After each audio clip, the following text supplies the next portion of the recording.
No? Abandon. 3, 2. And we're live. What's up, buddy? Hey, how you doing, Joe? I'm very sorry about that sound of the thing in the background, ladies and gentlemen. You hear that? Listen. That's annoying. We'll shut that off. Can we shut that off? Sure, go ahead. Okay. Can you shut it off, Jamie? That is because there was smoke in this room. And the Godfather has an issue with the smoke. How did you get over your asthma? Around puberty, it often subsides, especially if you're quite athletic, which I was. And then it completely went away by about 13 and only came back by about 25.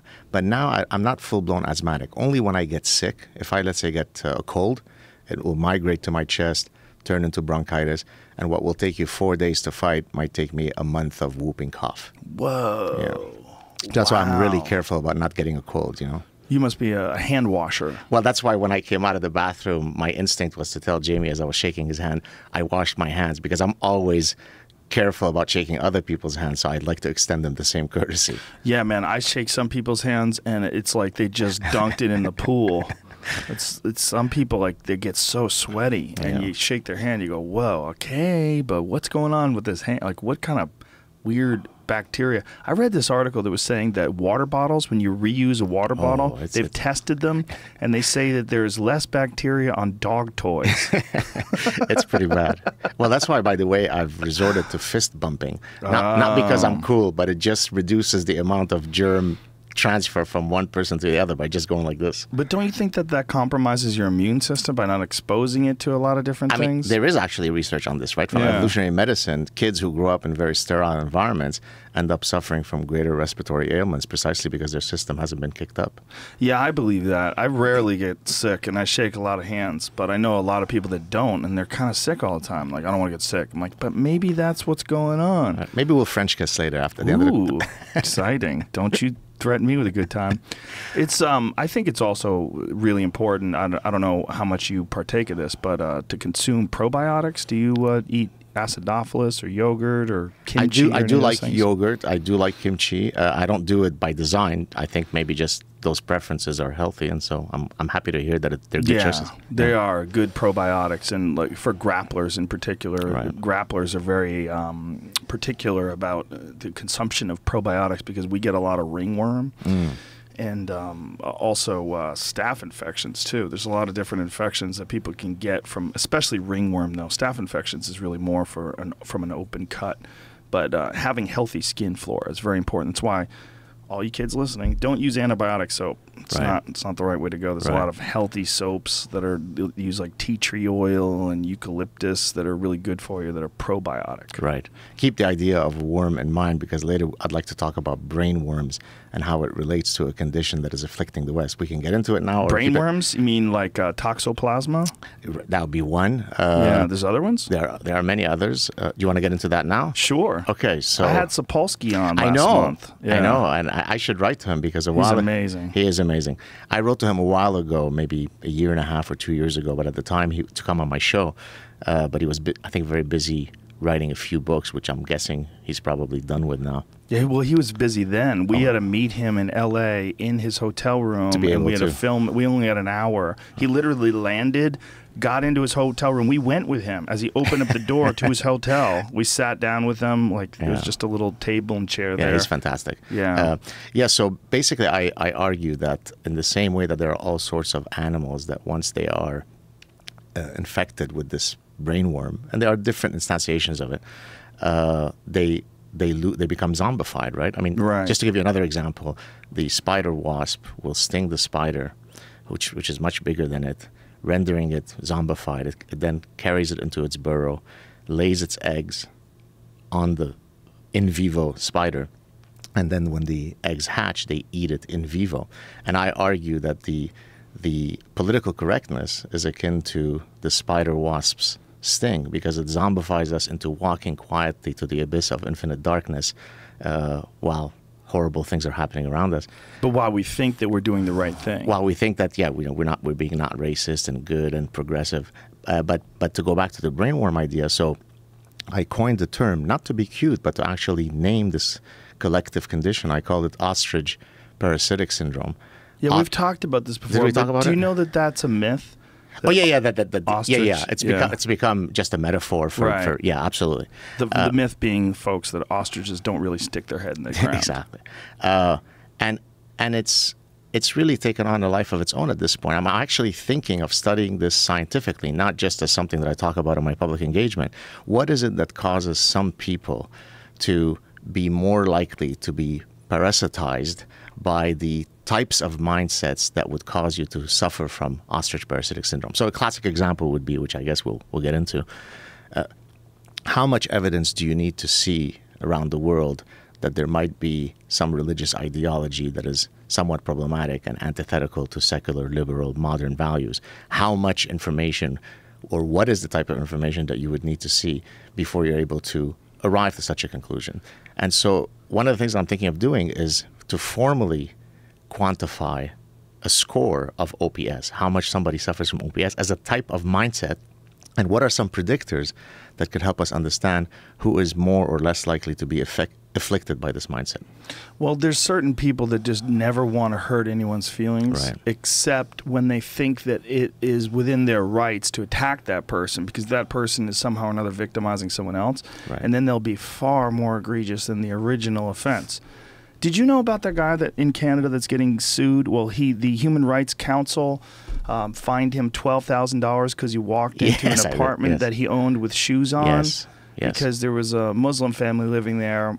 Their lease was up, and he was looking to rent the apartment. They stopped responding to his texts, and so he opened up the apartment to show this apartment that he owns. And because he walked into a building that he owns with his shoes on, he has to pay them $12,000 for failing to accommodate their religious practices while showing their apartment to prospective tenants. That's crazy. Welcome to Canada. We just had a thing called Motion M103. Are you familiar with this? Look at this statement, though. I'm sorry to interrupt you, Sure. but the Human Rights Tribunal of Ontario also found that he harassed them and created a poisoned housing environment. That's right. There you go. Because he refused to remove his shoes. Some sensibilities are more equal than others.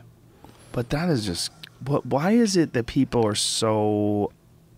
especially and particularly with Muslims, like you'll notice that there's a lot of people that they will accuse everyone of Islamophobia, yet they'll shit on Christians. Yeah. It's really common. Like it's not that they believe in religious freedom. It's that they have like a pet cause. And the pet cause is almost like being a contrarian to a lot of like far right people who are really terrified of Muslims. Like they're trying to like figure out how to balance that out with their own ridiculous left-wing version of it. Well, I think there are two elements to it. One is that they're just afraid to criticize Muslims because there are greater repercussions to do so than to criticize Seventh-day Adventists. So just from a very basic sort of survival instinct. But I think secondly, which is kind of part of the ostrich parasitic syndrome I'm speaking of, there are all sort of erroneous ideas that people have been infected with. The Muslim religion is a religion for the downtrodden, the brown people, the exotic others.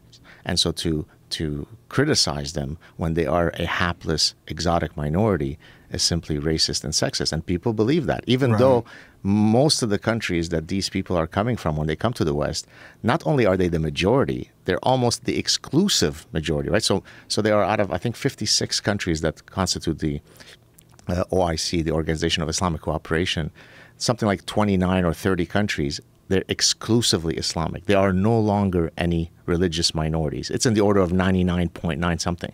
So to argue that people who come from these countries are, religious minorities, well, I mean, they're religious minorities when they come to the West, but they're all coming from countries where, never mind that they're the majority, they've never interacted with someone who did not share their faith.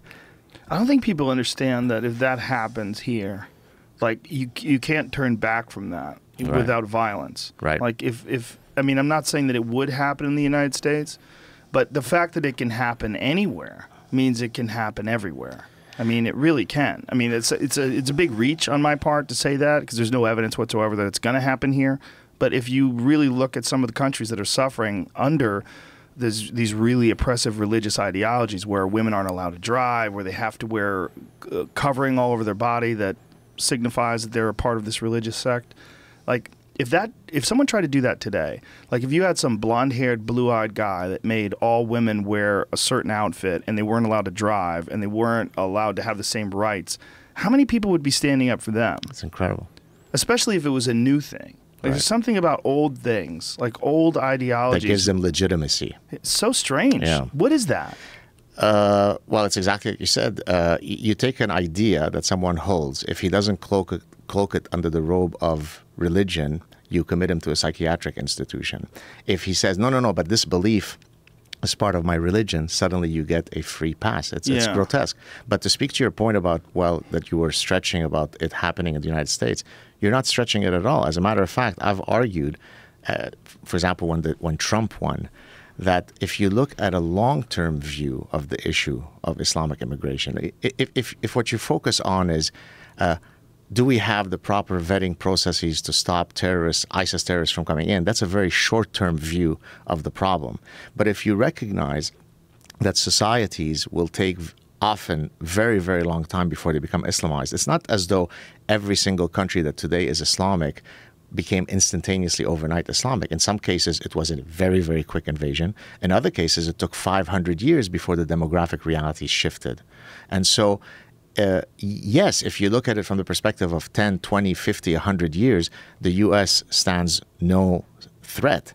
But take a long-term view. I love this quote from, I think it was the Taliban who said it, that the United States have all the clocks and watches.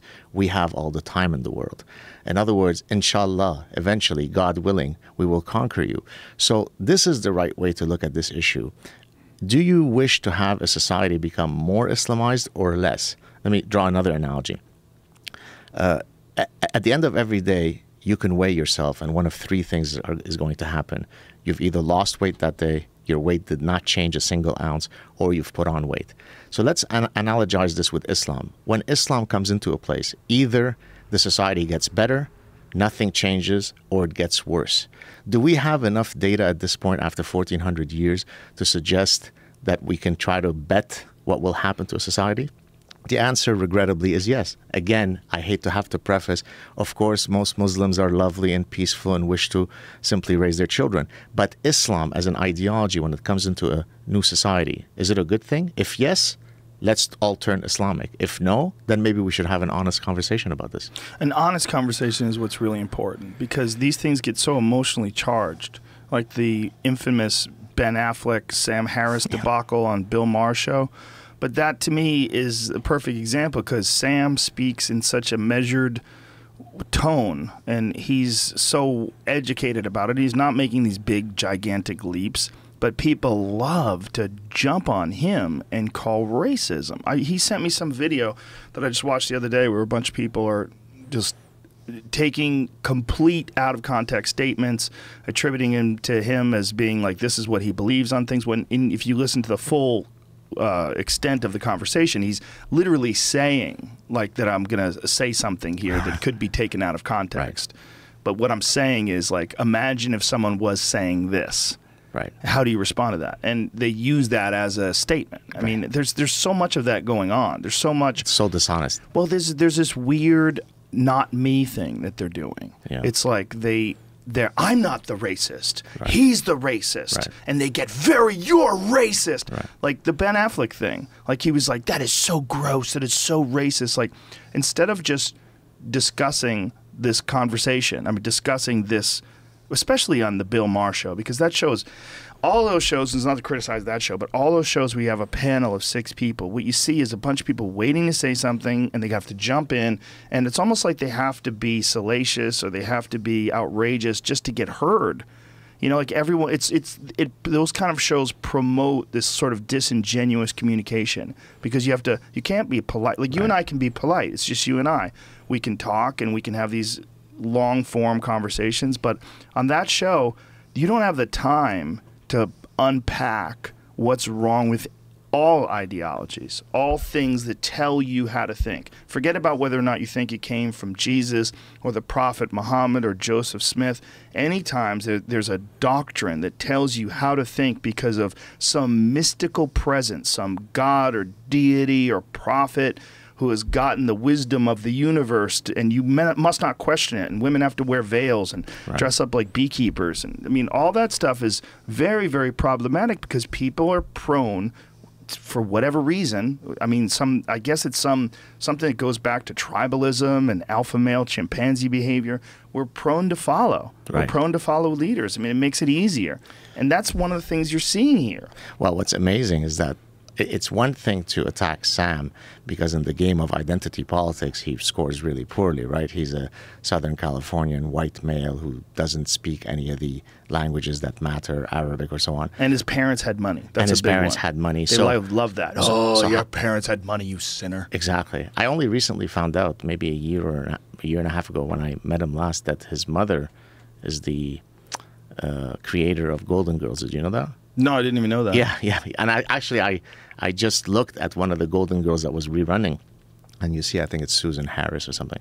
But anyways, someone like me who comes from the Middle East, who escaped that reality, someone like Ayaan Hirsi Ali, I've had many people on my show, I don't know how much you followed, but a lot of people who've all escaped from this world. Either they still consider themselves Muslim, but not Muslim light, or ex-Muslims in many cases, they will be attacked. So imagine, so there is some woman who went to Wellesley College who doesn't know anything about Islam short of whatever she learned in her bullshit progressive course. She will lecture to us what true Islam is. Not the people who lived under it, not the people who ran away from it. She knows better because, so it's really grotesque, it's infuriating. It's stunning. And it's also confusing. Because, like, when you see them do it, like, I mean, anytime someone goes so far overboard that objective reasoning is out the window, and you're so committed to whatever position that you're in that you can't look at both sides of it. Right. I mean, I could see why a lot of religious traditions would be comforting to people, remind them of where they came from, give them pride of their homeland, give them a personal good feeling that they're connected to some sort of an ancient tradition. Right. As long as it's not oppressing other human beings. Right. And there's got to be some, I mean, actually cultural patterns of behavior that people do, like celebrations, like Oktoberfest or something like that. Those things promote some sort of a pride, like I guess a pride in Germany and their beer making and all that stuff, without oppressing people, But by the way, this is a good segue to what you're talking about. Is something that is upsetting me these days, increasingly so. So some people are now trying to draw a distinction between Islam and Islamism. The reason why I mention this is because Islam has two elements. There's the spiritual part, right, which is, kind of like your Oktoberfest, pray this way, believe in a God, in a monotheistic God, and so on. But then within Islam is a much larger component of politics, political Islam. So when you say something like, well, we should be attacking Islamism, as if it's something that is outside of Islam, that's simply false. Islamism is Islam, right? Erdogan, the prime minister of Turkey, and I can quote many other Islamic experts, said Islam is Islam. The term moderate Islam, Islamism, and all these other qualifiers are nonsensical.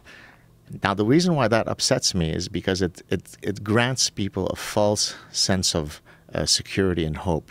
Islam is wonderful, but we need to attack this separate thing called Islamism. Well, from day one, 1,400 years ago, Islam was Islamism. Now, that doesn't mean that there isn't a spiritual element. That doesn't mean that most Muslims just want to practice the spiritual part. But there is no set of doctrines in a separate book called Radicalized Islamism. It all comes from the same text. It comes from the Quran, it comes from the Hadith, and it comes from the Sirah, the biography of Muhammad. So this kind of false narrative that people are promulgating so that they seem as though they're not frontally attacking a religion, while laudable, while nice, I get that reflex, it's false. And so, again, to go back to our point of talking honestly, we need to talk honestly. There is only Islam. Some people choose to practice it fully. Some people choose to ignore the ugly part. But there is no such thing as Islamism. Islamism is part of Islam. Now, you're a person that goes out of your way to say, no, we're not talking about the kind, sweet Islamic people that just want to raise their children. Now, so how do you sort of manage those two ideas, that they're the same? Like when the term radical Islam gets thrown around. Right. So radical Islam simply means I really take my Islam seriously. Right? Let's draw a silly analogy. If I don't eat pork, am I radical Jew or am I a Jew? Right? Now, I happen to be Jewish. I simply ignore the kosher edict that says don't eat pork. Now, why do you do that, though? Because in my case, I simply identify as Jewish in the sense that Judaism is a multi-attribute identity. It includes a shared history, shared lineage, It's kind of a race. Some could argue it's a race. So it's considered in a lot of people's ideas. Right. So I could still, in the same way that you might identify as coming from Boston, and there's a shared history from all people who grew up around the time that you grew up in Boston, and there is a sense of affiliation and tribalism with that reality. Being Jewish, as far as I'm concerned, and for most Jews, is exactly that. We don't necessarily take the religious elements very seriously. Now, that doesn't mean that we are practicing a light Judaism or non-radical Judaism. We're simply ignoring those parts of Judaism that we choose to ignore. So there is no such thing as radical Islam. There are no books called radical Islam. There is a set of doctrines called Islam, and then I could do what's called cafeteria Islam, which is I pick and choose the parts that I wish to adhere to. So again, the discourse is a false narrative. I understand the reason for it, because people find it rather gauche to attack frontally a religion, or at least to attack Islam. So they have to, I call this the ism magic heuristic, right? You add ism to something, it makes it bad. Islam is good, Islamism is bad. Baloney.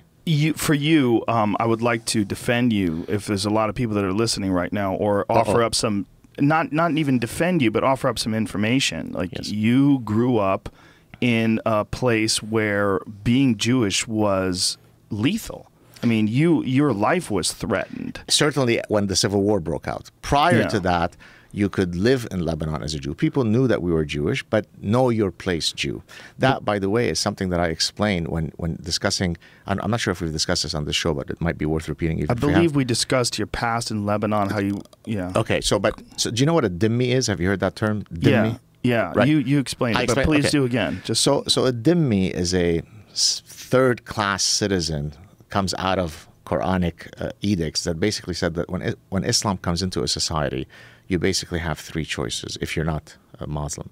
You could either convert, you could either get killed, or if you are people of the book, meaning Christians and Jews, meaning people of the book, that you're also monotheistic, you're also from an Abrahamic faith, then you could live as a dhimmi. A dhimmi is a protected class, protected in quotes. We tolerate you, and in order to tolerate you, we're going to remind you repeatedly of your subservient position. Now, at different points across the last 1400 years, that mechanism was either instituted very forcefully or more lightly. So in the context of Lebanon, which was a very progressive and modern country in the Middle Eastern context, there wasn't somebody knocking on our door and levying the jizya, pay us or else we're going to rape your daughters. But you didn't wear a big Star of David, because that might be construed as inflammatory, just like the example that you started off the show. You're hurting our sensibilities by pushing your Judaism on us, right?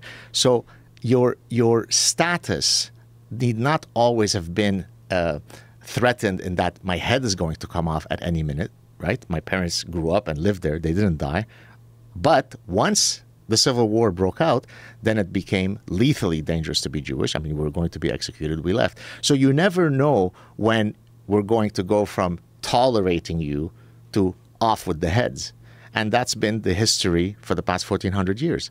And so, again, when people think, but Islam is not that bad. Look, in Andalusia, Jews and Christians and Muslims used to walk around hand in hand in Spain around the 15th, 16th century. Baloney. Yes, people were not being beheaded every day, but you knew your place. And that's not equality. And it's kind of interesting when you talk about this idea about how people are reluctant to criticize Islam because they're worried about the repercussions of this. It kind of speaks to how rare it is that people do violate those principles in those countries. Because if you do have a culture that's 99% Islamic, especially if they go by the book, like every step of the way, like there's not going to be a lot of people that are stepping out of line for fear of the horrific repercussions. Now, psychologically in this country, you're seeing that for some strange reason emerging from the left and emerging from a lot of like really progressive colleges and universities where they want to be almost the first ones to step up and say, don't criticize this one particular religion. Which is, it's very odd because it's the most regressive. It's unbelievable. It's a really strange position to be a progressive who's reinforcing the ideologies of a regressive culture that's very ancient. But what's incredible is that they'll come up with ways to defend this cognitive inconsistency, and hence that's part of the ostrich parasitic syndrome that I was mentioning earlier. What are some ways that they defend it? So, example, let me just give you a few manifestations of ostrich logic. My friend Muhammad is a very nice guy, and he drinks, and he fornicates, and he's very liberal. So the idea then becomes that as long as I can identify a single exemplar of an Islamic person who does not otherwise adhere to what Islam dictates, then it's not true that Islam is bad. Now, this is a manifestation of a more general cognitive bias, which goes like this. If I walk into class and I say, look, Homo sapiens are sexually dimorphic. There are innate sex differences between the two sexes. Men are bigger than women. Someone will put up their hand and say, but my Aunt Linda is taller than my Uncle Joe. Oh, gee, Darwin is dead, right? So they identify a singular exemplar that is supposed to falsify a statement that is only true at the population level. So that's one example. Right. Muhammad is nice, therefore Islam is nice. Here's a second example. They point to a particular historical context where Jews lived in Islamic countries and weren't killed. Hey, but Gad Saad, you lived in Lebanon and you still have your head. And the retort that I usually give is, well, until they were going to cut off my head. But secondly, Jeffrey Dahmer, if you take, I think he was guilty of 17 murders. If you take the number of days that he lived as an adult until he was caught, as a percentage of the days that he killed somebody, 99 point whatever percent of the days, Jeffrey Dahmer is a lovely guy. So it's unfair for you to say that Jeffrey Dahmer is a mean guy, given that 99% of the time he's nice. So what you have to basically do is take each of these ostrich logic arguments and analogize how idiotic they are. But it's very exhausting because the bent, as you said, of all these progressives is to do whatever they can to protect the ideology. And so it becomes exhausting to consistently have to try to fight through all their clutter.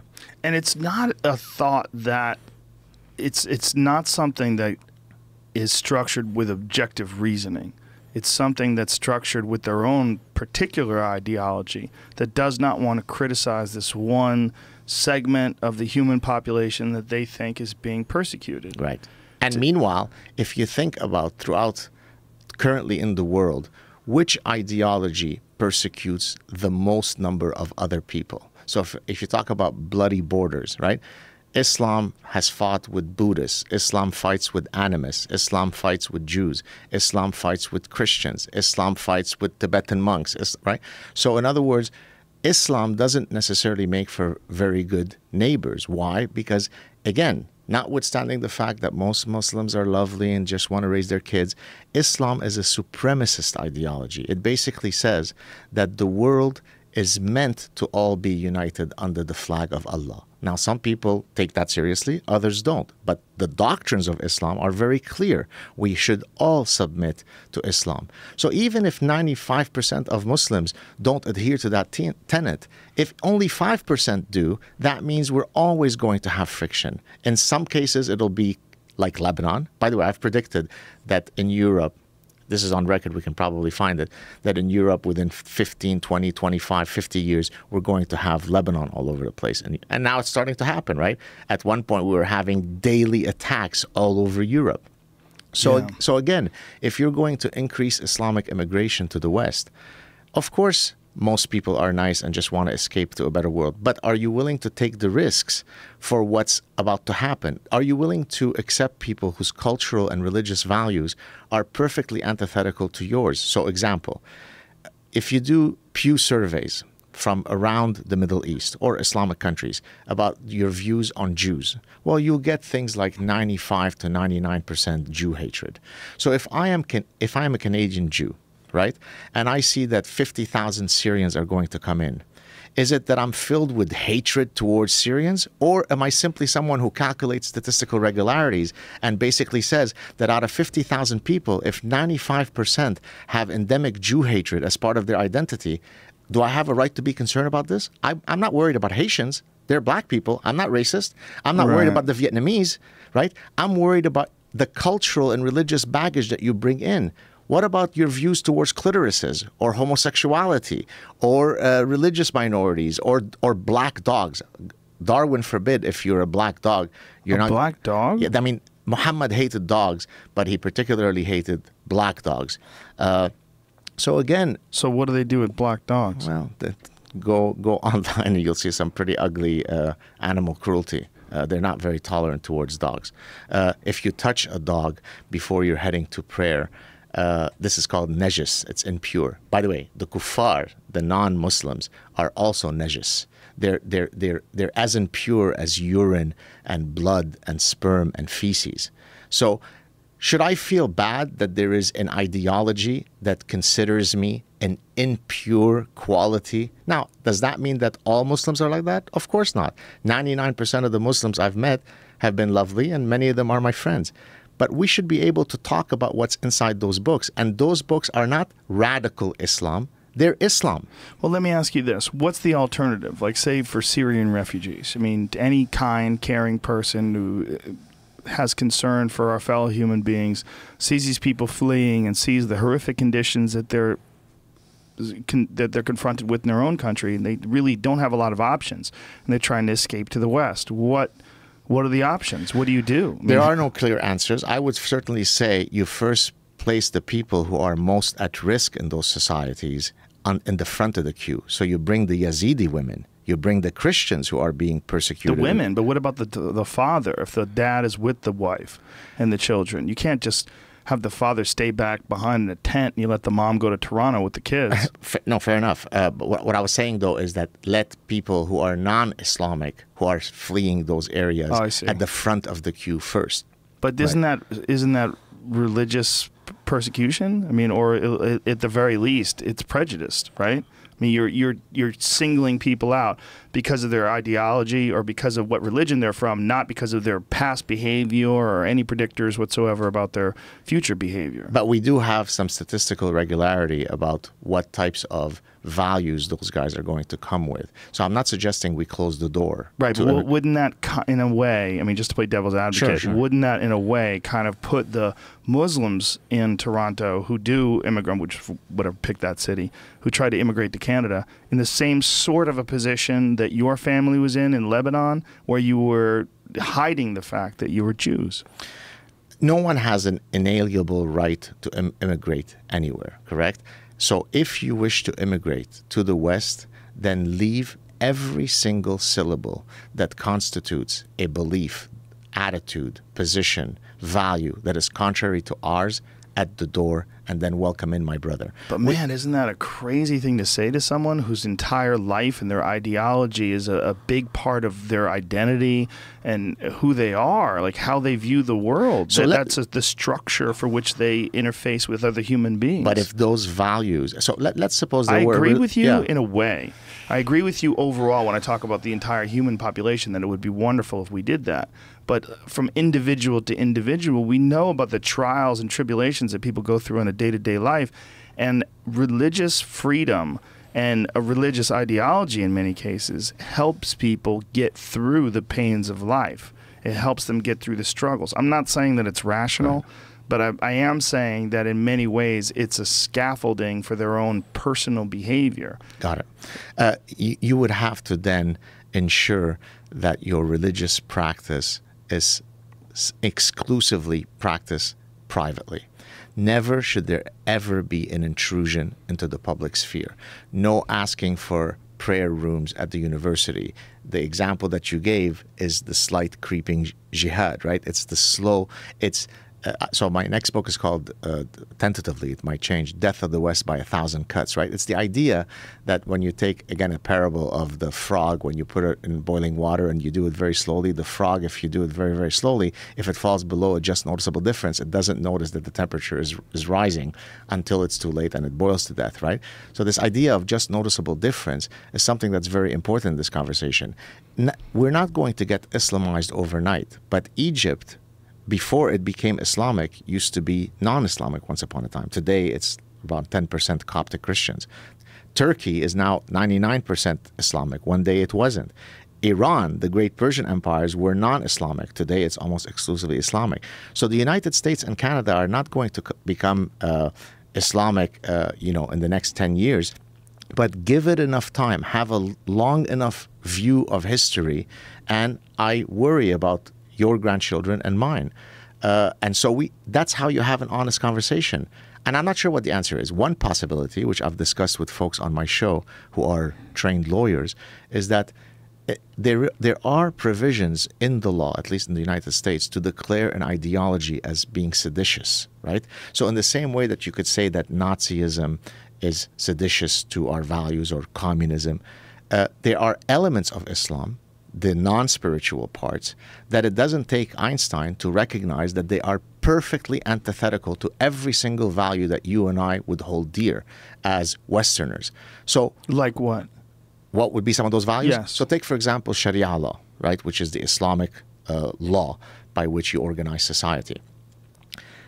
The first premise of Islamic law is that the crime, its severity, and its punishment depends on the identity of the perpetrator and the victim. So imagine the idea in the American Constitution that justice is blind.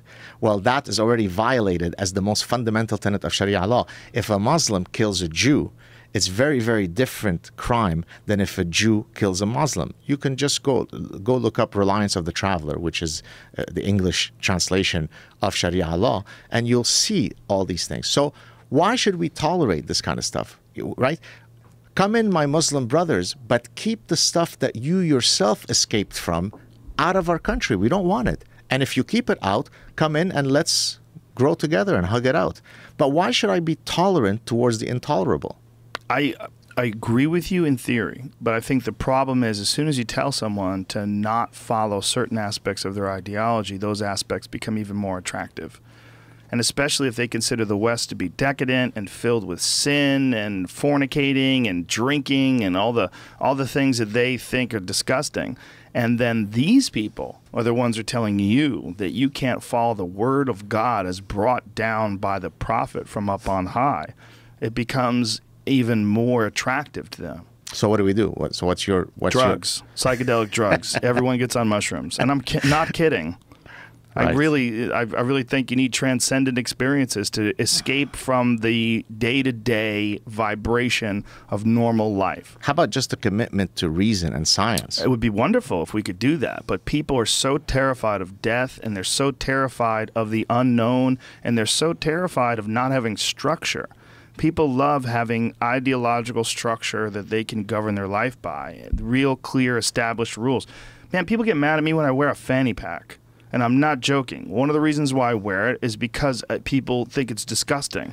Like, you think it's disgusting that I will have a bag around my waist that I can keep my keys and phone in. It's like, but we have structure, you know? Men aren't supposed to wear sandals. You know, if you're a man and you're wearing high-heeled, open-toed shoes, you will get ridiculed. Why? Because we have a structure.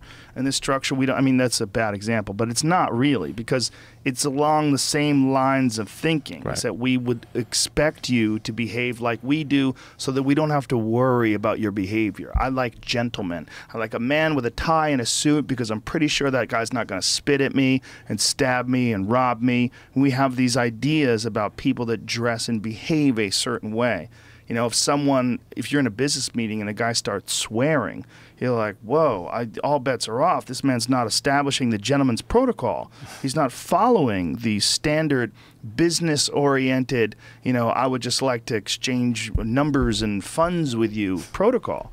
And so I don't understand what his behavior is going to be. He's unpredictable. He could be a random street thug with a hoodie. You know, that was a thing for a while. People were scared of young black men with hoodies on because a gentleman would not wear a hoodie on the street. That's a dangerous person. But by the way, our brains have evolved to think this way, right? You're right. And so this idea, you're asking me earlier, give me some examples of ostrich logic. So this kind of hashtag, not all, right? Yeah. Right? Now that, again, is idiotic. Why? Because when we think about it, let's not talk about Islam for a second. If you're going down a dark alley and you see 4 young men, forget about hoodies and pants down, just 4 young men. So all you've described is the fact that they're young and they're men. If you see 4 young men versus 4 elderly women, just because of your statistical regularity that you'd calculate which group is more likely to impart violence on you, then you might avoid the alley with the 4 young men, even though not all young men, right? Even though the probability that a young man is going to jump you and gang rape you and mug you and stab you is a small one. But your brain has evolved to calculate those statistical regularities and to then be very careful, be very risk aversive in putting yourself in harm's way. So again, even though most Muslims are very nice and very lovely, I think we have enough data right now. If we look at the last, since 2011, 2001, 9/11, there's been over 30,000 terror attacks committed in the name of Islam, right? I challenge anybody in your comments section to list me another ideology that comes remotely close. If you added up every single other ideology since 2001, you wouldn't come up to 100. So what is the statistical numbers that you need to see before you're able to simply say, look, let's have an honest conversation, notwithstanding that not all Muslims and most are nice. Is there a problem with Islam? Yes. It's not radical Islam. It's not Islamism. It's not militant, violent extremism. Let's stop with the bullshit euphemisms. There are inherent elements, contents within Islam that are problematic. It's not my job to find a way to get rid of them. But if you wish to be part of our Western societies, then you need to find a way to expunge that stuff. If you do it, welcome, my brother. We're all brothers. If you don't, then I should show preference to people who share similar cultural values to me. That's called survival instinct. Now, what about people that would say that there's inherent problems with the Jewish religion? There's inherent problems with subscribing to that ideology, that they have been persecuting Islamic people in Palestine, that they've been prosecuting and treating Islamic people as inferior to Jewish people. I mean, I know you're not necessarily saying it, but that's part of ostrich logic. That's what I call but-muh, the Crusades, right? And it's not me who actually came up with the but-muh, right? So every time what is but-muh? Muh, like it's a way of saying like, but bro. What about the Crusades? Muh, M-U-H. Okay? Where's that from? I think I first saw it in. He'll be happy that I'm giving him a shout out. I think a guy on YouTube who goes by the name of Tea and Kraut, or Kraut and Tea. He's a German YouTuber. Oh, I'm sorry. I meant like that's not from a language or anything. Oh no. It's like saying bro. Like duh. Duh. Okay. Exactly. Yeah, okay. Wait a minute. Exactly. Man. But the Crusades. Okay, So as soon as you point to some Islamic ugly reality, then someone points, but bro, what about Israel? But isn't it a valid comparison? I mean, not really. But you're kind of claiming an ideology, right? Right. I mean, but when you're saying you're Jewish, and I support you saying this 100%, especially considering of all people, you should be in some ways proud of who you are, considering that you come from a line of oppressed people that escaped a horrible situation. No one is arguing that there is a monopoly of ugliness that only stems from Islam. Jews can engage in ugliness, Christians, atheists. Right, but why subscribe to any ideology then? Because in the case of you're talking about specifically Israel? Any ideology. Well, I don't subscribe to... Not necessarily Israel, which is a land, but... like I reject all the religious elements of Judaism. So why are you a Jew? Because I am part of a people. I'm part of a shared history. So it's like I'm Italian? You're Italian. That kind of thing? You're Italian, right? I belong to a lineage. In the same way, by the way, I recently put up a clip on my channel where I talked about academic lineage. So in the same way that you could build a genealogy of your family tree or of a people's, you could do what's called an academic genealogy. So, for example, my doctoral supervisor is my academic father, and then I could look to see who was his academic supervisor and who was his academic supervisor. We do that in martial arts. Is that right? Okay. Yeah, there's a direct lineage like exactly. that. And so I could literally go back to some of the founders. In only 3 or 4 generations, I'm with some of the pioneers of psychology. And so I belong to that particular tribe when it comes to academia. When it comes to my ethnicity, to my religious heritage, I belong to a group called Jews. Now, that doesn't mean that all the booga bullshit in Judaism I buy into. I reject it. So it makes me already somewhat less dangerous in that if there are any ugly elements within Judaism, they're simply not going to be instantiated because I'm openly rejecting all that shit. Right, I understand. Now, you as an individual. Me as an individual. And most Jews in the West, I think, would fit into my category. By the way, later we should talk about a 4.5-hour talk I had with a Hasid, a very religious Jew. Let's do it. Flying to California. I'll do so in a second. Now, if most Muslims said, look, there's tons of historical elements in Islamic societies. That's beautiful. Islamic architecture, Islamic science, some Islamic science, some Islamic philosophy. There's. They were one of the first intellectuals in modern history. They have a big history. So I could be Muslim in that I come from a shared lineage of people, and I could be very proud of that. But I can also have the moral compass and the moral fortitude to say, but there is stuff in my book that is truly grotesque, and no amount of obfuscation and reinterpretive dancing could alter that ugliness, right? There's no way to take kill, take an espresso break, resume killing. There's no way to take that and reinterpret it using modern sensibilities to mean killing with caresses, right? Let's not play this reform game. So be proud of your cultural identity, if that incorporates an Islamic identity, great, but reject all the bullshit, right? And so I think that's where Judaism and Christianity at this point is somewhat different from Islam. For most people who are Islamic, even if they don't necessarily believe it, they'll feel very reticent to openly admit it, that they despise a lot of the ugliness. They'll say it's not true, it doesn't exist, you didn't understand it, you misinterpreted it. The Reza Aslan bullshit, right? Right. No, be honest about it. Say it exists, say you reject it, and let's move forward, but stop obfuscating. Well, then there's people like Majid Nawaz he identifies as being a Muslim, but he does reject those things. But he says that you could reform them. And Majid and I have had, in case some of your viewers don't know this, I invited at one point Majid to chat, and he refused, because I think he refused, and I can't put intent into his mind, but I'm analyzing his rejection to chat with me.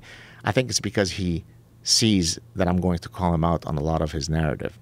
Well, no one knows why someone rejects something. Sure. Did he openly reject it? Like he has no room for it in the future ever? Yeah. I mean, at this point, I retract that invitation. So even if you wanted to, I'm gonna, it's right. Wow. There's an expression in Arabic. I'm going to use this for a second. Okay. Imagine this is a pen. He's holding a pen. No, I'm holding a pen. Yeah, for the people at home listening. Sorry. Vast majority are just listening. Imagine that this pen were a cork. The cork of a wine bottle. There's an expression in Arabic, which I'll say in Arabic. Some people have heard me mention it before. The expression is biskar bil-zbibe. Biskar bil-zbibe is to get drunk simply by smelling the cork, right? So I'm smelling it, I'm already getting drunk. That's what Majid Nawaz is. He gets people drunk with his hopeful reform message. It sounds so liberal. It sounds so hopeful. Say the word again. Say the expression again. Biskaru بالزبيبة. I can't even make that noise with my face. biskaru بالزبيبة. بدك يعني نحكي هلا بس بالعربي. Oh, there you go. Now I'm I just lost. said, do you want me to have the rest of this conversation in Arabic? It'd be fascinating. I wish I could speak it. It sounds cool. Actually, what happens with a lot of the guests that I bring in on my show who are Arabic, we always start off the start of our show speaking only in Arabic, because for most Westerners, it's fetishized. It's so exotic. Like, my goodness. Well, it's so alien to the way English is, the sounds are made. But so going back to Majid, I think maybe his heart is in the right place. I'm not trying to infer or imply that he's diabolical or duplicitous. I think he probably truly believes that he's doing something worthwhile. The problem is that it's not as though until Majid Nawaz came along, no one had ever thought about this idea of reforming Islam. Geez, really? We never thought of that in the last 1400 years. But the reality is that there are elements within the doctrines of Islam that simply don't permit for this reformation to take place. And even if it could take place, we don't necessarily have the time to wait another 400 years while we deliberate how each syllable in each of the problematic passages should be reinterpreted, while people's bodies are being stacked up all over the world. And so therefore, I think that there needs to be a much more direct intervention. And what I mean by direct intervention, no, there doesn't need to be reformed, doesn't need to be interpreted, it needs to be expunged. These types of ideas, if Judaism has certain ideas that are belligerent to women's clitorises, then I want those ideas in Judaism out. They don't belong in the public arena of ideas. That's it.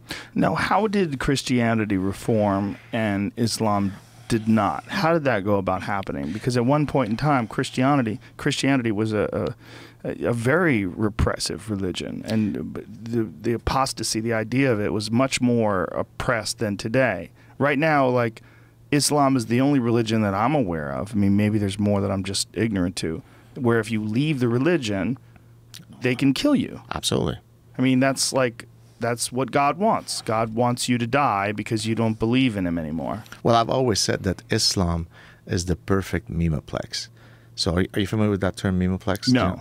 So a meme is a term that Richard Dawkins coined in his book in 1976, Selfish Gene. Thank you. Where he was analogizing the idea of a gene. Genes propagate, correct? Well, memes are packets of information that spread from one brain to another. And so memes also spread. We are both a biological and a cultural animal, right? Both our genes spread and our ideas spread. So a meme is something that can go... So if you read my books, I am infecting your brain with my memes, with my ideas, correct? A library is a collection of memes. So a memeplex is a collection of memes that in this case falls under a religious ideology. Well, Islam is the perfect memeplex in what sense? In that its contents are made to spread. For example, Judaism. You mentioned earlier Judaism. Do you know how many Jews there are in the world? Not 12. To put you on the spot. 12 what? No, I don't know. I'm just taking a guess. You want to take just not to put you on the spot. Okay, let me think. How many? There's 7 billion people in the world. Yes. I would guess there would be somewhere in the neighborhood of 1 billion Jews. 1 billion. Jamie, you want to take maybe 500 million. Maybe I'm gonna take a very conservative guess. I'm gonna change it to 500 million. I'm so glad that we did this. You're going to be shocked. How many? There's somewhere between 13 to 15 million Jews. That is more than that in New York. No. You're out of your fucking mind. No, just look it up. Shut the mic off. This guy's talking crazy. He's an agent. I'm a Zionist shill. Let Jamie now do his little Google magic. 13 to 15 million? That's 13 crazy. to 15 million. There's more idiots in America than there are Jews. And that's only in Arkansas. No, I'm just kidding. Sorry, guys. I'm just joking. Is that really it? Yeah. Well, think about how many Nobel Prize winners are Jews. I think 25 to 30%. It's incredible. Right. And that, by the way, some people will say there's a genetic element, but even if... Here we go. What do we got? 14,200,000 Did I just Jewish say between 13 and 15 million? That's insane. Always perfectly accurate. What is the enlarged? What does that mean? Okay, so the world, the largest number possible is 20 million. You know, that's like... Given, I've never seen 20 million. It's usually the highest I've seen is 16 million. It says core Jewish and large Jewish. What is that? Like dudes who get converted because their wife makes them? I don't know. My uncle did that. But by strict conversion laws, that would not be allowed. Oh. You're not allowed to convert for ulterior motives. What ulterior motives? He wanted to become a Jew. No, it has to be spiritual. It's a spiritual awakening. Well, he went through the whole process. He went to Hebrew school. But that process has to be for no ulterior motive. It can't be because my wife would not marry me otherwise. Well, I think he did it because she wanted him to do it, and then he decided to do it because it was what, you know, I mean... I get it. But anyways, let's go back. So there are about 13 to 15 million Jews. There are 1.6 billion Muslims. Whoa. 1/5 of humanity. To every one Jew, there's 100 Muslims. Which ideology is more successful based on propagation, Islam or Judaism? right? Now, why is that? Well, take, for example, conversion laws. As you said about, was it your cousin? No, my uncle. Your uncle. In the way that he did it, as you said, it's a very assiduous process. It takes a long time before, and as a matter of fact, the rabbis are supposed to try to dissuade you from converting to Judaism, because that, in a sense, tests your faith, your desire to change. In Islam, do you know what you have to do to convert? What? I won't say it, because if I actually say it in Arabic, that then could be taken. Converted. I've converted, and therefore, if I leave it, but basically, you just have to say the shahada, which it's like the I testify. Wow, that's it. It's a one sentence, and then that's it. Bam. Boom, you're in. And then if you leave, they you're kill dead. you. In Judaism, there isn't that. Ooh. How about laws for marriage? A Muslim man can marry up to 4 women, including non-Muslim women, and convert them, but a Muslim woman cannot do the other way around. So the whole structure of Islam is built on the propagation of the belief system. So just by that, which one is going to be more dangerous? One is a proselytizing religion. The other one, you're not allowed to, in Judaism, to proselytize. You're not supposed to try to convert others. In Islam, da'wah is to proselytize. You have to. Now, in different countries, they'll do it in different ways. In the West, where they are in the minority, they'll do it through interfaith exchanges. But the interfaith exchanges are always the Muslim telling the non-Muslim how great our religion is and why you should convert. It's never give and take. So just going back to your earlier point about Israel and so on, yes, of course, undoubtedly, there are some Israelis that do very bad things to their non-Jewish brothers, no question. But when we're talking about existential threats to our Western ways, you and I probably don't stay up worrying about radical Jews. So. No, I don't. I wonder what it is about people that makes us so susceptible to ideological thinking, and whether or not it's ever expungible, whether or not it's ever something that we can eradicate from the thought process. It just seems inherent to being a person. So much so that I recognize it in myself. Like, here's a perfect example. I ran into a guy just a few days ago, and he said hello to me, and then he explained to me that he trains jiu-jitsu with the Machados, and immediately we were like brothers, because that's my lineage. Yeah, right. So it's like, oh, what's up, man? Like, immediately. And I'm like, that is so weird. It's so weird. Like, I understand, like, when I talk to someone like, oh, how long you train? 12 years. Oh, okay. So you understand me and I understand you. Where do you train? Machados. Oh, we come from the same thing. Right. Oh, we're like brothers. There's a weird thing. Like, I'd give that guy a ride. I don't even know him. You know what I mean? Sure. But that's the case with religion. That's the case with many things. It's the case with ethnicities. Oftentimes even with state pride. Like, we branch off into groups, and we have micro groups and macro groups, and it gets real weird when we do this, but we all do it. So, to speak exactly about this ever granular way to compartmentalize us versus them, let me mention the Hasidic story. Oh yeah, please do. Because the reason that's a good segue is because I actually raised it with him on the plane. I used to live in an area in Montreal called Outremont. For the Montrealers out there, don't know where it is, where there are a lot of Hasidic Jews. So now you would think that within this very small group of people called Jews, within an even smaller group of people called Hasidic Orthodox Jews, once you're an Orthodox Jew, you're an Orthodox Jew. No. On this side of the street are the Polish Orthodox Jews. On this side of the street are the Hungarian Orthodox Jews. And I wouldn't be caught dead marrying my daughter to those heathen pigs from the other side of the street. Right? So in other words, our ability to create us versus them distinctions, as you said, is infinite. That's what, by the way, I hate most about religion. And not only Islam, right? Certainly every Abrahamic religion has a very clear delineation between us and them. If we are Christians, we're going to heaven. The rest of you who haven't accepted Jesus are going to hell. If you are Jewish, there are the Jews and there are the Goys, right? The Gentiles. If you are Muslim, of course, there are us Muslim believers and all of you kuffar, right? And so it's an inherent part of Abrahamic faith to play on this very innate mechanism of tribalism, us versus them. It's grotesque. And it's also what happened in Iraq when we got rid of Saddam Hussein, it created a civil war between two rival factions of Islam. Shia and the Sunni. Yeah, and most people had no idea that was even a situation over there. Exactly, exactly. But do you want to talk more about the... Yeah. So I was very interested in asking him things that I actually thought about studying scientifically as part of my research. So one of the things that I study, as you know, is, well, I apply evolutionary psychology to all sorts of things, one of which is mating preferences. You know, are there certain mating preferences that are universally true irrespective of culture, right? And the answer, of course, is yes.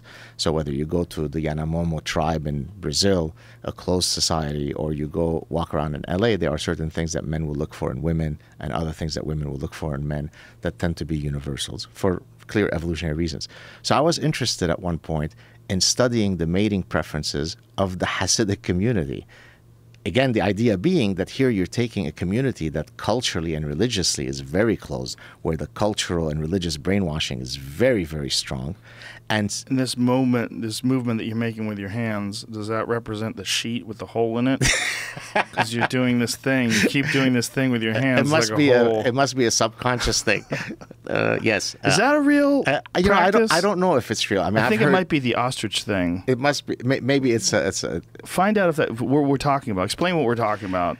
The idea is that when a Hasidic couple has sex, they have a sheet between them where they make a hole where the genitalia goes, and that's how you get it on. That's what I thought. Why you kept doing that? You're making a circle. Maybe it was a Freudian thing. And so my idea was, at one point, is to see if I can get access to the Hasidic community, which would probably not be easy to get into the Hasidic community and ask them about their mating preferences. And so it was a small idea I had over an afternoon, and then kind of dropped it and moved on to other things. But here I was sitting with a couple, a Hasidic couple, and I thought, okay, I can't do a scientific study, but at least I could come up with some anecdotes to discuss. And so I actually asked them things like, can we talk about some mating preferences that take place within the Hasidic community? And there were some really incredible insights that came out. So, for example, the wife said that one of the attributes that she absolutely was looking for in a prospective mate was that he be taller than her. Okay, and it turns out that this is called assortative mating. Birds of a feather flock together. So if you look at naturally occurring couples, it is almost never the case that the woman is taller than the man. There was actually a study done with 720 couples. A single couple, the woman was taller than the man. So here's an example of a very basic physical desire. In this case, I just need the man, not to be tall, just taller than me, right? That was replicating in a completely different context in the Hasidic community. I even asked them about things like, well, will a Hasidic woman ever look at a non-Hasidic guy that's walking down the street, a bad boy that has tattoos and greased back hair and, the swimmer's body, and desire him? Or has the cultural and religious brainwashing been so great that her eyes are shut off to these possibilities? And she actually said that no. I mean, bottom line, as E.O. Wilson said, the genes hold culture on a leash. In other words, no matter how much cultural and religious brainwashing you have, if you scratch far enough, you'll get the same human nature. And that's what I basically got from my conversation with them. That's a fascinating way of describing it. The genes hold culture on a leash. That's not my quote. That's E.O. That's E.O. Wilson. That's a really perfect way of saying it. That's every now and then you hear a phrase where you're like, ah. Yeah. He's I wish you could get him on your show. I'm not sure if he's now probably 85. Do you know who E.O. Wilson is? No, I do not. So E.O. Wilson is a very famous scientist at Harvard. I've heard the name. I just don't know who he is. He's amazing. By training, he's an entomologist, an insect scientist.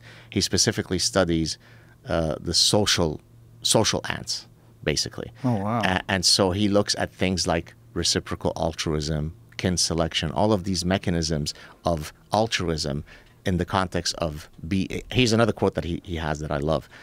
Communism/socialism, great system, wrong species. What he's basically saying is that political system of we're all equal under communism is a great idea, but it applies to social ants. It doesn't apply to humans.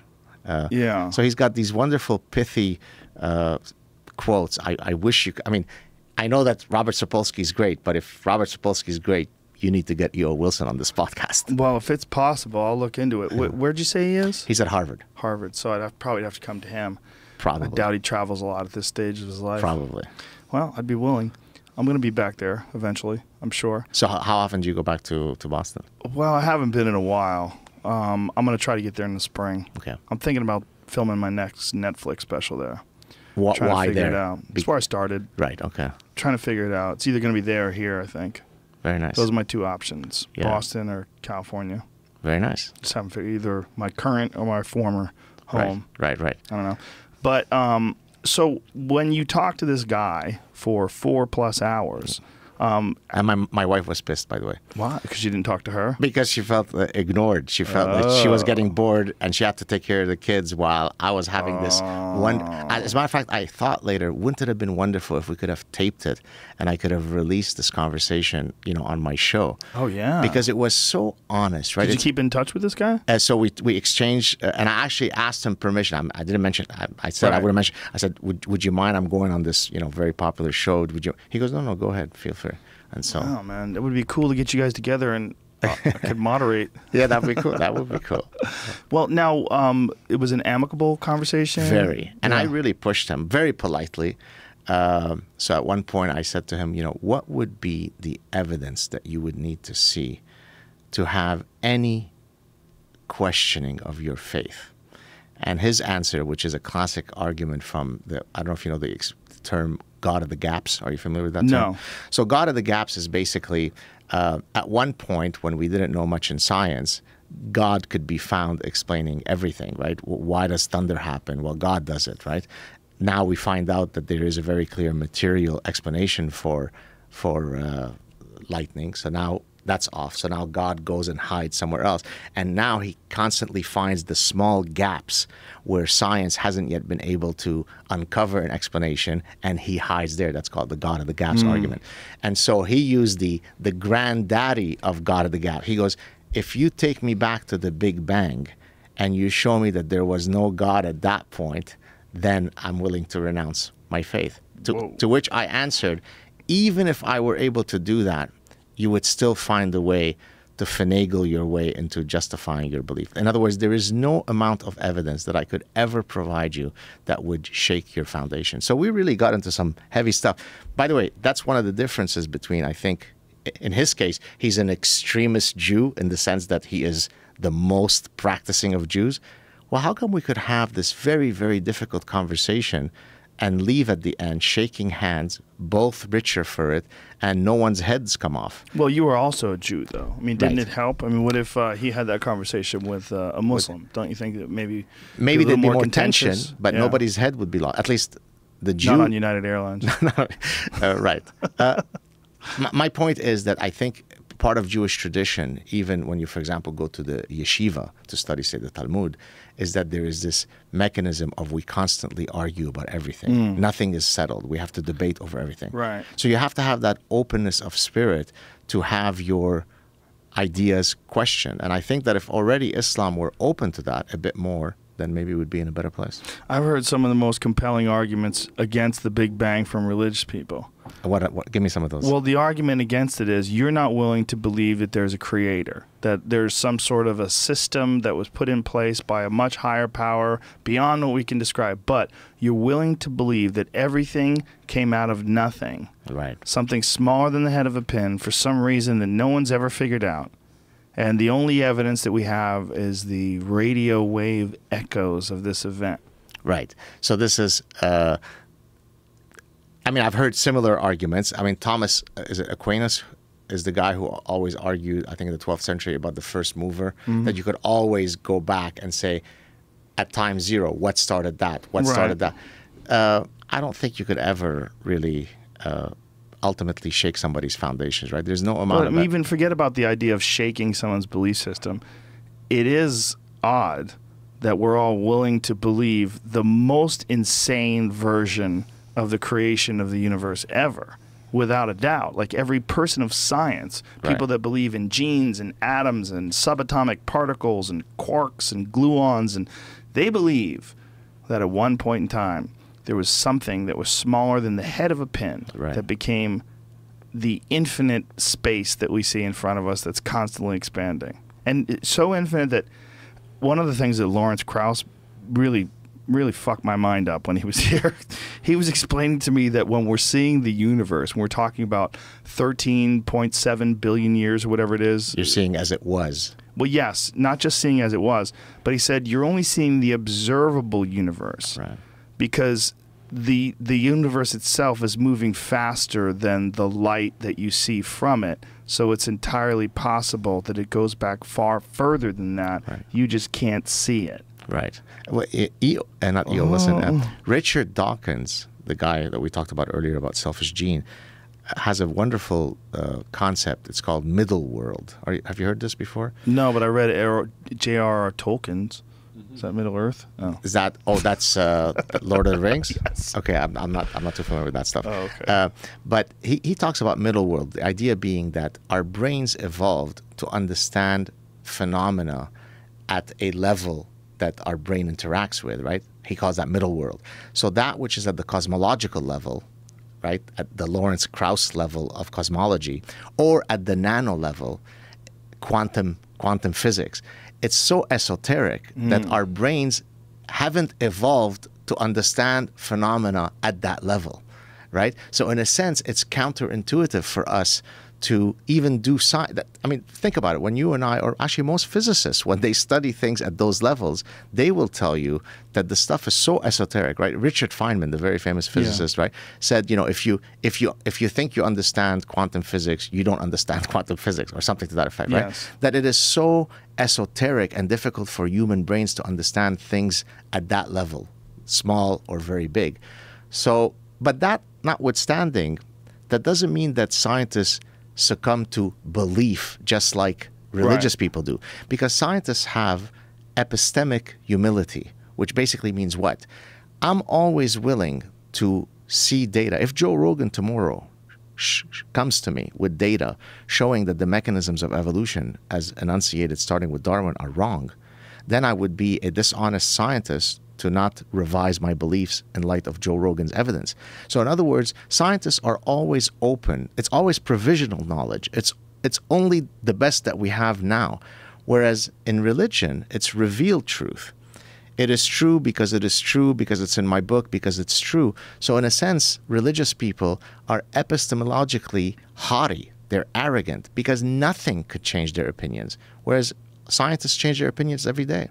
So in that sense, I don't think we're both succumbing to belief systems. No, I'm not necessarily saying that. I'm not equating them. I'm not saying they're equal, but it is an odd belief, and not necessarily even a belief, for lack of a better word, but it's an odd concept that because we know that this exists, and because we have some sort of residual trace of an explosion a long time ago, you can track. I know, it's mind-blowing. I mean, I probably, just as a layperson in physics, probably 1% of what I see in a National Geographic on physics, I can even remotely understand, right? Because it just seems so, and it's not as though I'm not capable of complex thought, but it's just so difficult for human minds. Yeah. I mean, what does it mean 16 billion light years away, right? I mean, for the light to travel for 16 billion light years, that's the envelope. I mean, how do you understand these kinds of... It's too big. It's too big. And then the concept of life and death is also like our physical limitations. Because we know that we live and die, and we know that the sun is going to burn out, and we know that life on Earth lives and dies and things change. So we impose these physical restrictions on the very universe itself, when in fact it might be some constant process of expanding and contracting.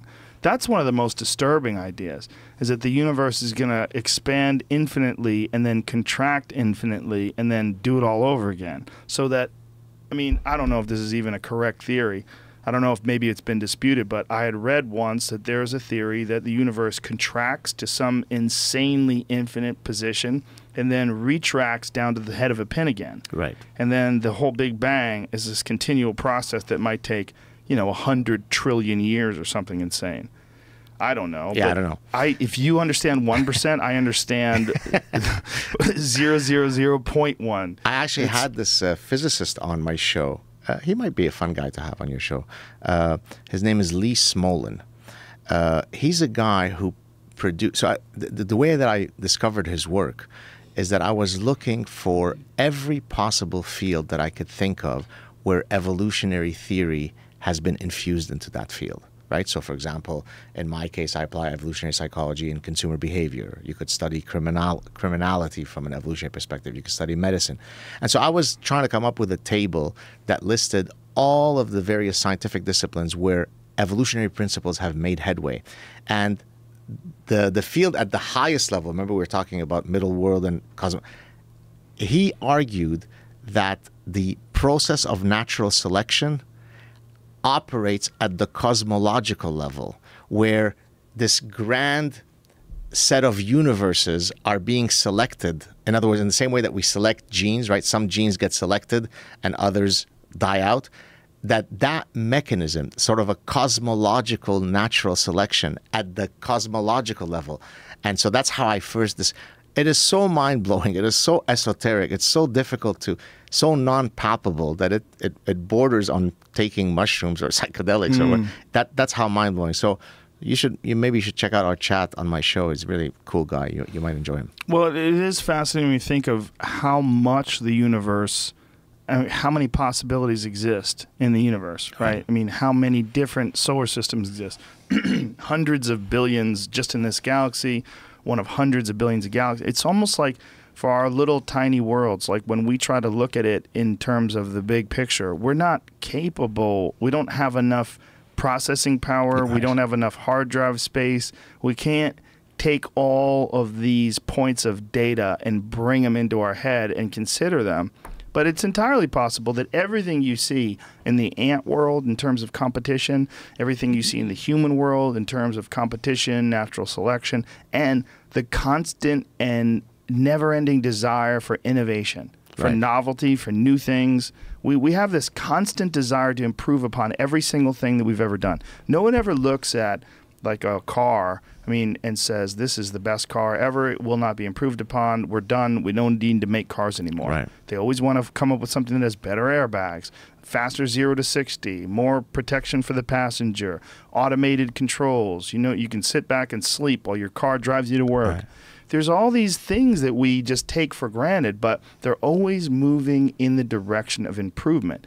And you could do that with life on Earth. You go back to single-celled organisms, which become multi-celled organisms, and we always look at it like, oh, that's just a coincidence. And it's dinosaurs, and then it becomes mammals, and then it becomes humans, and then it becomes airplane riding, cell phone using, video having, it just gets more and more complex, but we just, that's just coincidence.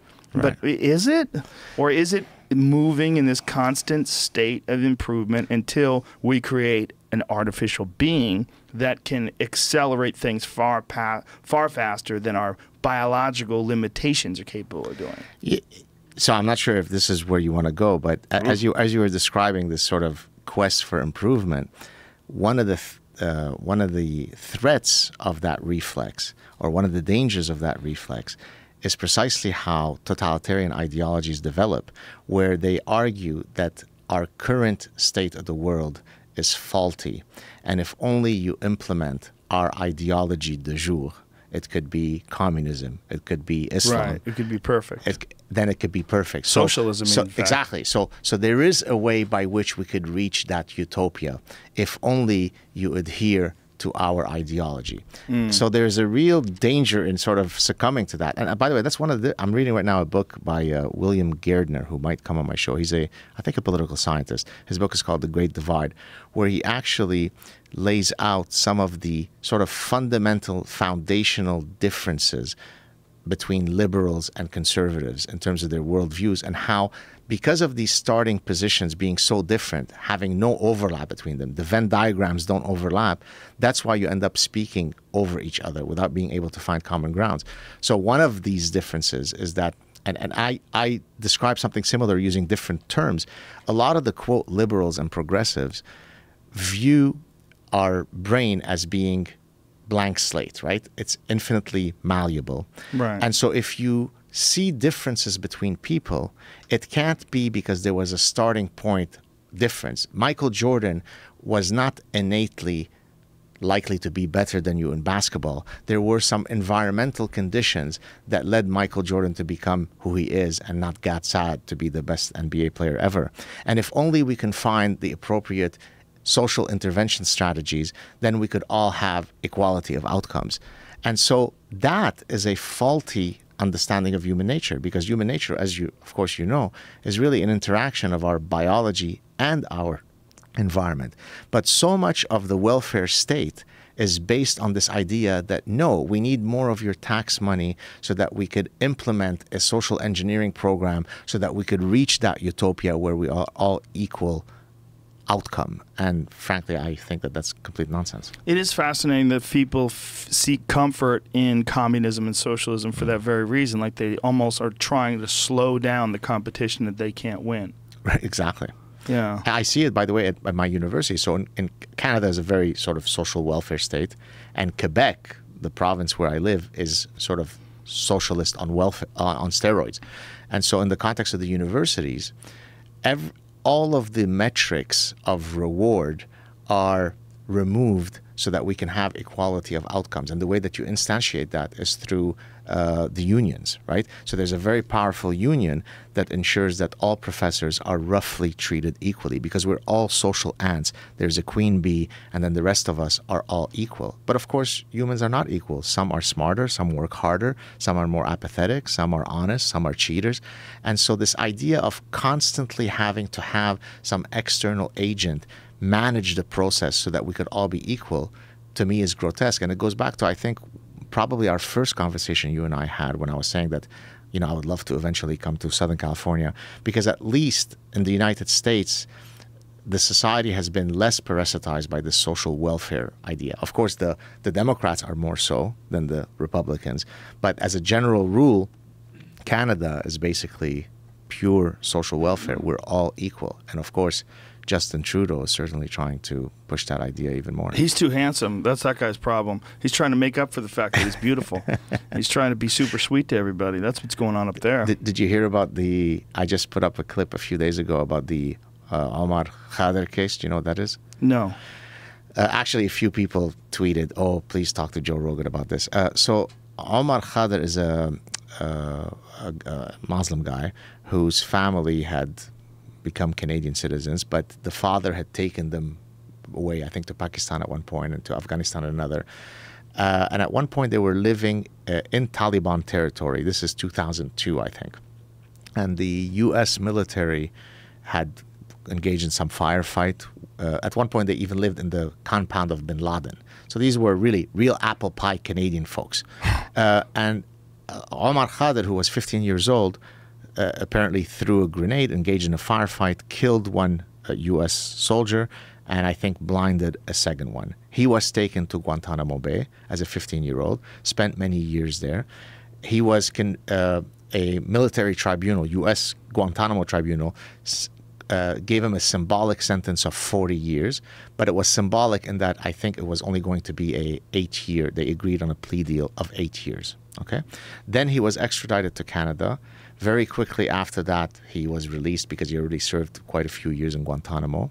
And then he filed a lawsuit against the Canadian government for not having protected his, Canadian charter rights because he was a child soldier and so on. And he just settled on a $10.5 million settlement and an official apology by the Canadian government. And then most people were outraged. Most Canadians are outraged. But then you should see the comments in on my YouTube channel. What kind of pig are you talking to me that I would not understand that this was an innocent child soldier who... Yeah, because most of us are usually hanging around when we're 15 in the compound of bin Laden and lobbing bombs at incoming Marines. That's a very Canadian apple pie thing to do. So again, the reflex is not to be outraged that my taxpayers are funding this guy now in a $10.5 million settlement. I'm a pig. I'm a racist pig for not understanding this was just an innocent child soldier at the wrong place at the wrong time. Okay, let's look at two different things. One, the amount of money they gave him. Yeah, it's kind of crazy that your tax dollars go to that. But let's look at the 15-year-old kid. Right. What do you expect, and what could possibly be done to dissuade him from following this path? I mean, he's living in bin Laden's compound. You're talking about someone who's vulnerable to ideology. 50-year-old men are vulnerable to ideology. What about a 15-year-old child? Like, I don't know how much blame you can put on a kid. Now, when it comes to throwing a bomb at someone and taking the life of another human being, well, there's got to be a lot of circumstances involved in that, and I would like to know what they are before I think about any judgment whatsoever, because I don't know, were they shooting at him? Were they shooting at someone he knew? Did someone he knew get murdered by a U.S. soldier? Was he actively engaged in some sort of military training and considering becoming a militant? I don't know. Right, but so 15 is a baby. I mean, yes or no, right? I mean, you can drive a car at, I mean, in 16. In Quebec, yeah, you could start driver's permit, at 15. Is that what it is? 15? My mother and father, my father was 19, my mother was almost 16 when they got married. So you can procreate and have a child, but you don't understand the... Yeah, but let's be real about physiologically. Your frontal cortex isn't even formed until you're 25.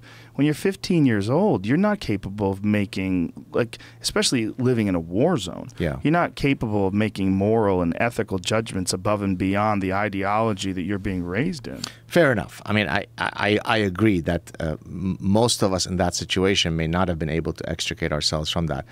And what I'm going to say next doesn't necessarily support the outrage, but it gives it greater context. He does come from a family. If you check when we get off the air, the cues of this family, they don't seem as though they are assimilating very nicely within Canadian value system. In other words, for most Canadians, the reflex of taking this guy who seems to be quite resistant to liberty and modernity and freedoms and rewarding him with $10.5 million. By the way, this is 10.5 Canadian, so it's probably $30 American at this point. I thought you guys were real similar to us now. We were till a few years ago. We were at par, and I think now we're at 1.3. So we're about 25-30% less than you. So that's how it was when I was when I first used to go up to Montreal, like in the 90s. You mean at par or different? Different, the way it is you're saying now. Yeah. The American dollar went far longer up there. Yeah, that's right. Yeah, it's heading back towards that now. Not to the worst. The worst that I've ever seen it was when we lived in California in 2001 to 2003. At one point it was 0.64 or 65. Now it's at about 0.75. So it's not the worst that it's ever been, but we're heading in that direction. But since we're talking about Canada, maybe you'd like to talk about, and I know that you've had Jordan Peterson on, did you follow both of our respective testimonies in front of the Canadian Senate regarding Bill C-16? No, I didn't. You know, I've read a lot of Jordan's stuff on that. I've seen him speak a lot, and I saw that one conversation that he had on television in Canada with some person who is a professor in gender studies. Yeah. Who is ambiguously sexual. Like, I don't know what they were. Right. Whether it's a guy or a girl or a transgender woman to man. This is what it seemed to be, right? Right, yes. And the one who was saying that there was no biological difference between men and women. Yes. Which is just fucking horseshit. I mean, that is just like 1 + 1 is not 2. I mean, it really is. There's obviously a broad spectrum of variation in both sexes, and they kind of coalesce in the middle somewhere with some. Well, what's amazing is that I've been fighting this battle in academia precisely because of what I do, which is introduce evolutionary psychology in the social sciences.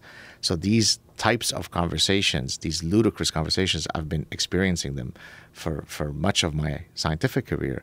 What's extraordinary at this point is that some of this nonsense is now becoming law in Canada. So to kind of give you the background to what happened, so I was invited both to speak in front of the Canadian Senate and also to give a talk in front of Parliament, on Parliament Hill. But the Canadian Senate part was Bill C-16, which is a bill that seeks to incorporate gender identity and gender expression under the rubric of hate crimes, right? So in the same way that I can't discriminate against you for your religion or your race or your ethnicity, I can't discriminate against you because of your gender identity or gender expression, because then that would be a hate crime. And so I appeared in front of the Canadian Senate to simply say that while of course everybody's personhood should be respected and we're all equal under the law, the manner by which the bill was tabled, the way it was written, it was so vague as it for it to be dangerous. And so I gave examples. So let me just mention a few here for your viewers.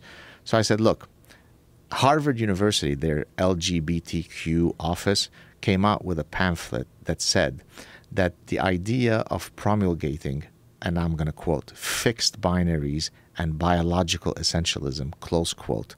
Fixed binaries means male, female. Biological essentialism is to argue that anything is biological.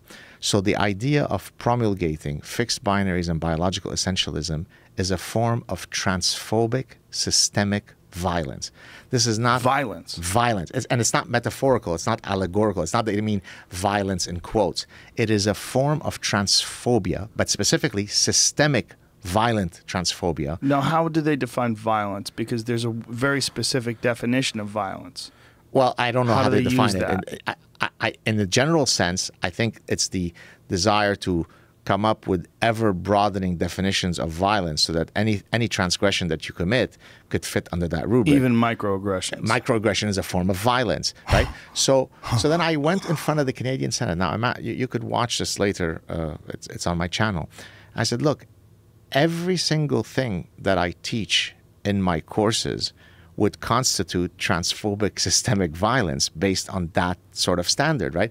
Based on scientific data. Exactly. So if I get up and say, here's how sexual selection works, right? Sexual selection is the mechanism that explains how sex-specific traits evolve.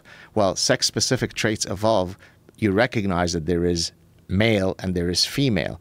Here's why human males are likely to have been sexually selected to be more risk takers, right? Well, by engaging in that conversation, I would be promulgating fixed binaries and biological essentialism. And right? transphobic violence. And transphobic violence, because a transgendered student can come up to me and say, look, professor, you've taught your course, I've listened to your course for 13 weeks, you talked about evolved mating preferences and so on. Not once did you talk about the non-gendered, the non-binary, the gender fluid, the other kin, and so on. That's marginalized me. That's excluded me.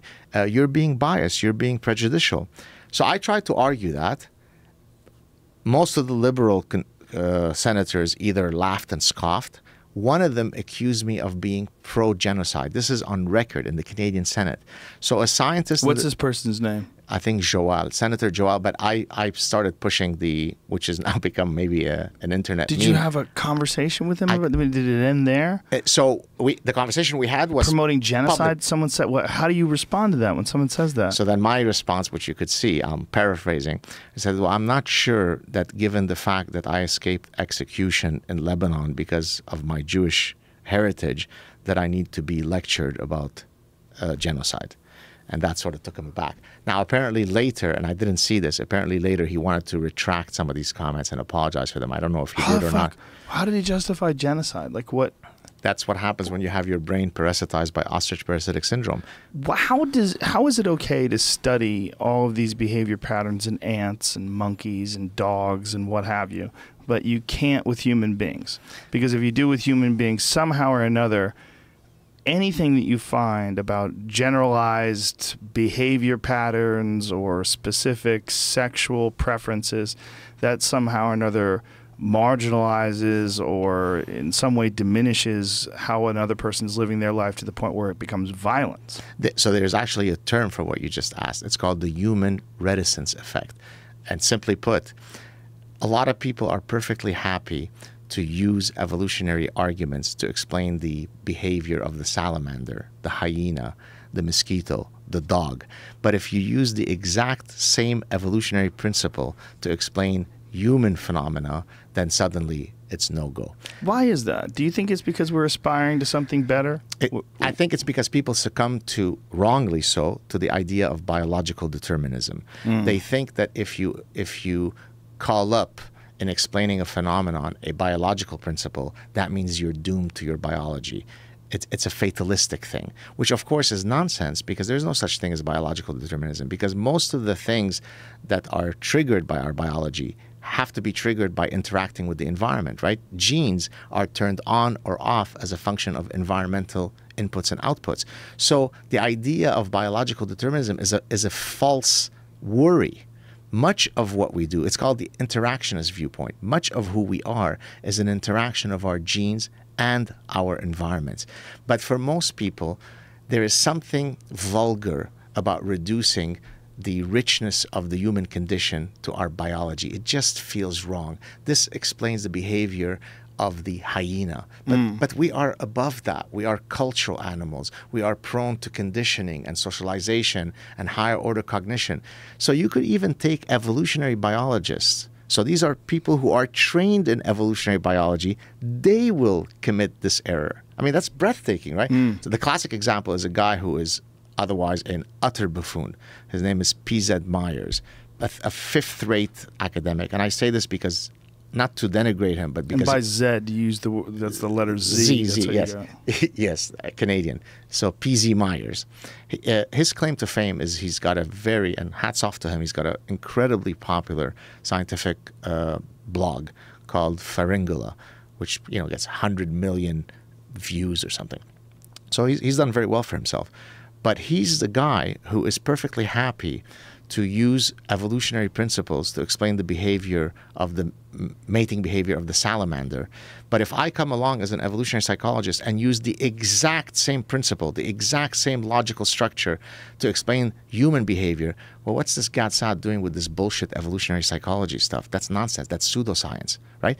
And the reflex he has that is because to somehow explain it for the salamander makes sense. It's National Geographic. But humans, they're not prone to biology. And I'll just give you two other examples. Stephen Jay Gould, Richard Lewontin, who were very, very famous Harvard evolutionists, also despised evolutionary psychology, but for other reasons. They were avowed Marxists. They came sort of from the hippie generations of the Marxists. They're probably about 20 years older than me. Well, one of them now has passed away. Stephen Jay Gould is dead. But they were guys who thought that if evolutionary psychology is right, then their Marxist bullshit ideologies would be wrong. So they were strong anti-evolutionary psychology folks, even though all of their training suggested that they should be for it. So they are the guys, by the way, who used to, E.O. Wilson I mentioned earlier. So E.O. Wilson, the social ants guy, wrote a book called Sociobiology in 1975, where he explained how evolutionary theory could explain behavior across all sorts of animals. Everybody was happy with the book. In one of the last chapters, he applies all these principles to the human condition. He became persona non grata. He became a Nazi. He couldn't go anywhere to give a talk without being shouted down. Not unlike how you're seeing Milo today being shouted down.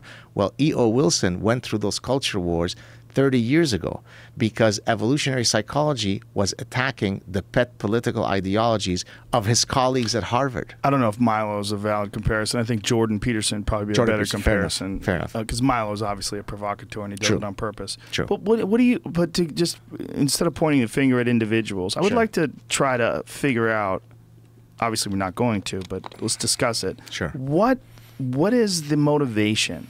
Why do people resist these ideas of looking at the data of human interaction and genetics and sexual preference? Why do they resist examining these factors?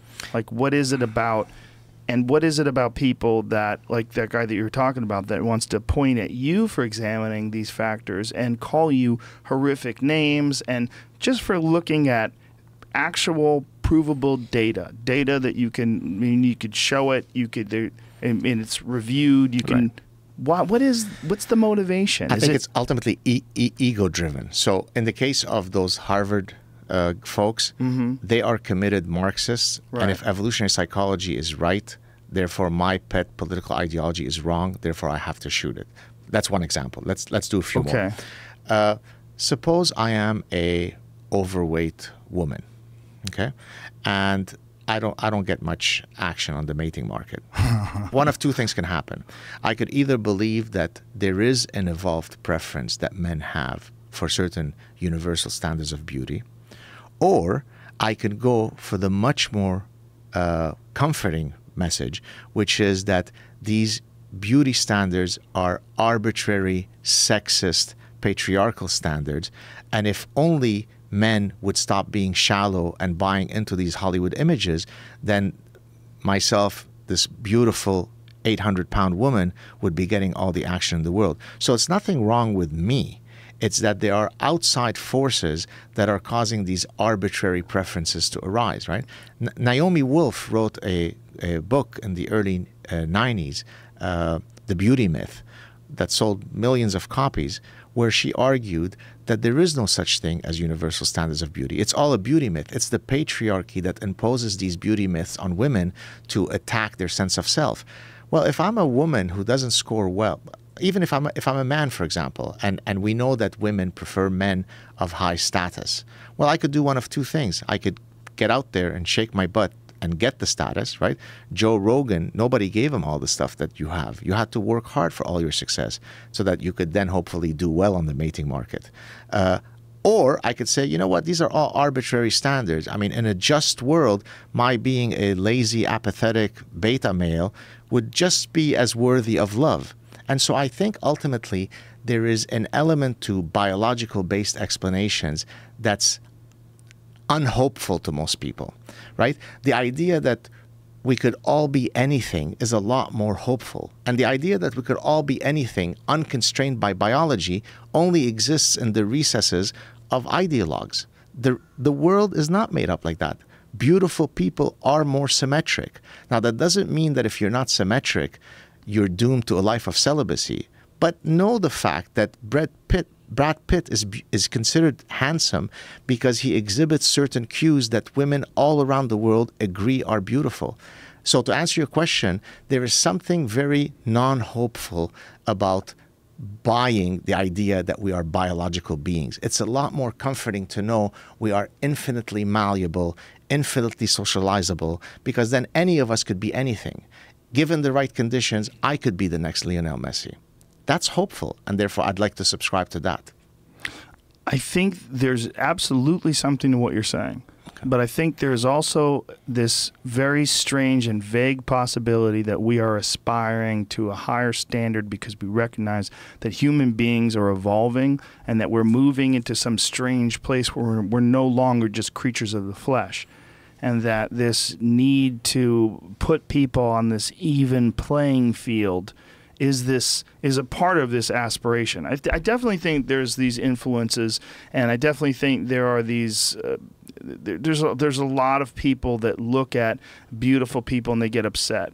I mean, there's a way that they do it where they feel that they're justified in being prejudiced. Like they can see a guy like The Rock, for example, who's a big, handsome man, this big burly man, and they think that guy's a fucking idiot immediately. Right. Meanwhile, that guy probably reads a lot. He's probably smart as hell, right? He's obviously very ambitious, so he can control his mind. He's charismatic. He's very disciplined. Yeah. He controls his mind far better than a lot of overweight people that would criticize him and call him a fool. But meanwhile, they let their body rot to the state of decay, which is not an intellectual thing to do. If you're looking at your body in as a finite resource, and how do you manage that resource? Well, very poorly if you're eating ring dings, drinking fucking soda, and smoking cigarettes, and then talking about The Rock being an idiot, right? I mean, these are obviously straw man examples. Sure.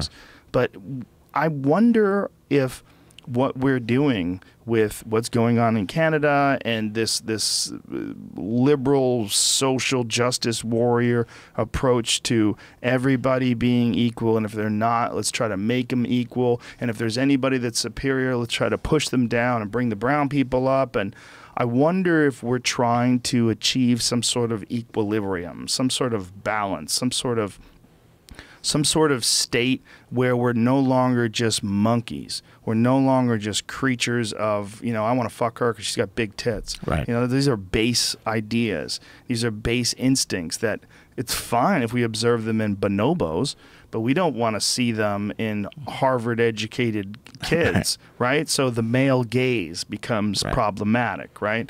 A man staring at a woman becomes a microaggression. Meanwhile, she's wearing almost nothing. Right. She's got a short skirt on and painted toes, and you want to you can't help yourself. The genes come firing up. You must suppress those because we're eventually moving past the flesh. And you are of the new generation that will someday be neutered. And there will be some non-binary expression of your humanity that, you know, exists as an avatar in some virtual reality world that you'll be forced to subscribe to when you join Yale. But by the way, that's when you talked about the male gaze. I'm not sure if we've discussed this on this show before, but it's precisely this type of thinking that causes the Western feminists to view the burqa as liberating and the bikini as patriarchal oppression. It's exactly that, right? To the extent that the male gaze is a form of visual rape. Yeah. Right? And that should be condemned, that should be stopped because it is a type of assault in quotes, right? The burqa, by removing that male gaze, becomes liberating. Now, this is not an argument that I'm making up. I've heard this argument, exactly. Yeah. On the other hand, when a woman wears the Brazilian thong and you and I look at her and have the exact same predictable response that most men would have because it's an evolved response, well, that's bad because we are part of the patriarchy and we are succumbing to this rape urge, right? So when I talk about ostrich parasitic syndrome, I don't just use it as a metaphor. It's genuinely the case that people's minds are becoming infected with such garbage that they're incapable to rationalize, to think with reason. And that's what I end up doing most of the time. That's what Jordan Peterson ends up doing most of the time, which is we are committed to truth, unencumbered by political correctness. Earlier you were saying, what would be some, how can we get ourselves out of, succumbing to this tribalism and so on? I think the only way you could do it, and I'm not saying that anybody can reach that level, is to simply be dedicated to the pursuit of truth. When I was on Sam Harris's show, earlier this year, about 6-7 months ago, he asked me, is there any research question that you would not tackle in your scientific career that is too taboo? And my answer is no, right? As long as you address the question honestly and objectively, there is nothing that should be off limits, right? Because then it becomes very easy to say, well, sex differences, we shouldn't study that because then it will marginalize one sex or the other. Race differences, we shouldn't study them for the same reason, so on. That becomes forbidden knowledge. No. The highest ideal that any honest person should pursue is the pursuit of truth, and certainly an intellectual. So no, don't be encumbered by political correctness, just pursue the truth. And I think one of the reasons that Jordan Peterson's message and my message has resonated now with a lot of people is because at least they see that we are ascribing to that ideal to the best of our abilities. What if that truth hurts your feelings? Fuck your feelings. Oh, how dare you! I'm triggered. Oh, I can't believe I used the F word. Jeez. Well, this podcast has an effect on people. Yeah. I think it's, it's a bunch of different things going on all at once. And there's obviously some tribalism going on even amongst these social justice warriors, these virtue signaling people who are trying to get as much credit, social justice warrior street cred as they can, like what happened with Brett Weinstein up in Evergreen College. And when I had him on, I just read some recent thing where they're doubling down on their hate of him, and they're accusing him of all of this by simply going on the Tucker Carlson show. Now, here's what's fascinating: Huffington Post, which is a really left-leaning establishment, right? I mean, if any website is left-leaning, it's Huffington Post. I mean, I think they have some great articles. Don't get me wrong. It's not like I'm not critical of all their stuff, but it's very left-leaning, like openly regarded. They had a piece breaking down how preposterous these students are, and the faculty, and the president, and what they have done to Brett Weinstein, and criticized each step of it by showing a transcription of his conversation on the Tucker Carlson show, which lasted like 5 minutes, I think. And, they called Tucker Carlson alt-right. Okay, I don't know. You're redefining alt-right now. By the way, I've been called alt-right recently. Dave Rubin and I are leaders alt-right. of the alt-right. That's Jews amazing. We're leaders. We're Yes. the actual leaders of the alt-right. I wrote a tweet about this. Like, the fact that they can call Dave Rubin, who is a gay man, who's married to a man who used to be on the Young Turks. Who's Jewish. And I mean, I guess I called him a progressive, but a progressive in the idea that he wants progress. I mean, the real broad term of progressive. Progress meaning equality for all, but honest about the approach. But I would consider him probably more in a libertarian bent if you wanted to get like political, which I guess I'm sort of in this sort of progressive / libertarian left-leaning thing. But I also believe in a lot of right things as well. Like, you know, I think that competition is probably ultimately good. Right. And I think that blaming other people for your lack of success is really easy. And it's something that people do all the time. But when you do that, if you look at things in that way, then you're diminishing the struggles that downtrodden people and minorities and the oppressed and all these different, small groups that have been somehow or another marginalized. You're diminishing their struggle, which is absolutely not the case. But there have been people that have emerged from those groups and done amazing things. But, those are outliers, and you can't hold people up to the standards of those outliers. And, the real problem is that the competition is stacked in the favor of these white men who experience white privilege. And what we really need to do is squash white men. Right. By the way, I have a theory about all this stuff. What is it? So I call it collective Munchausen. Oh, you've said this before. Have I Please go again, though, because I'd like So- this to stand alone. Thank you. So you remember how earlier I said that the highest ideal should be the pursuit of the truth? Yeah. So the currency that I operate in is pursuing truth, wherever that leads me. A banker cares about the bottom line, how much money, how many zeros there are in his bank, right? In my case, it's truth. Now, in the social justice warrior's currency, it's how much ego strokes he or she gets by proclaiming unique victimhood status. Now, why do I call this collective Munchausen? So in 2010, I had published a paper in a medical journal where I was looking at a specific form of Munchausen. So Munchausen syndrome is a psychiatric condition where someone feigns illness to get attention, to get empathy, to get sympathy. It's a real psychiatric condition. I know a lady who's got it. Is that right? Oh, yeah. It's crazy. Okay. I'll tell you later. I won't. Yeah, okay. Right, okay.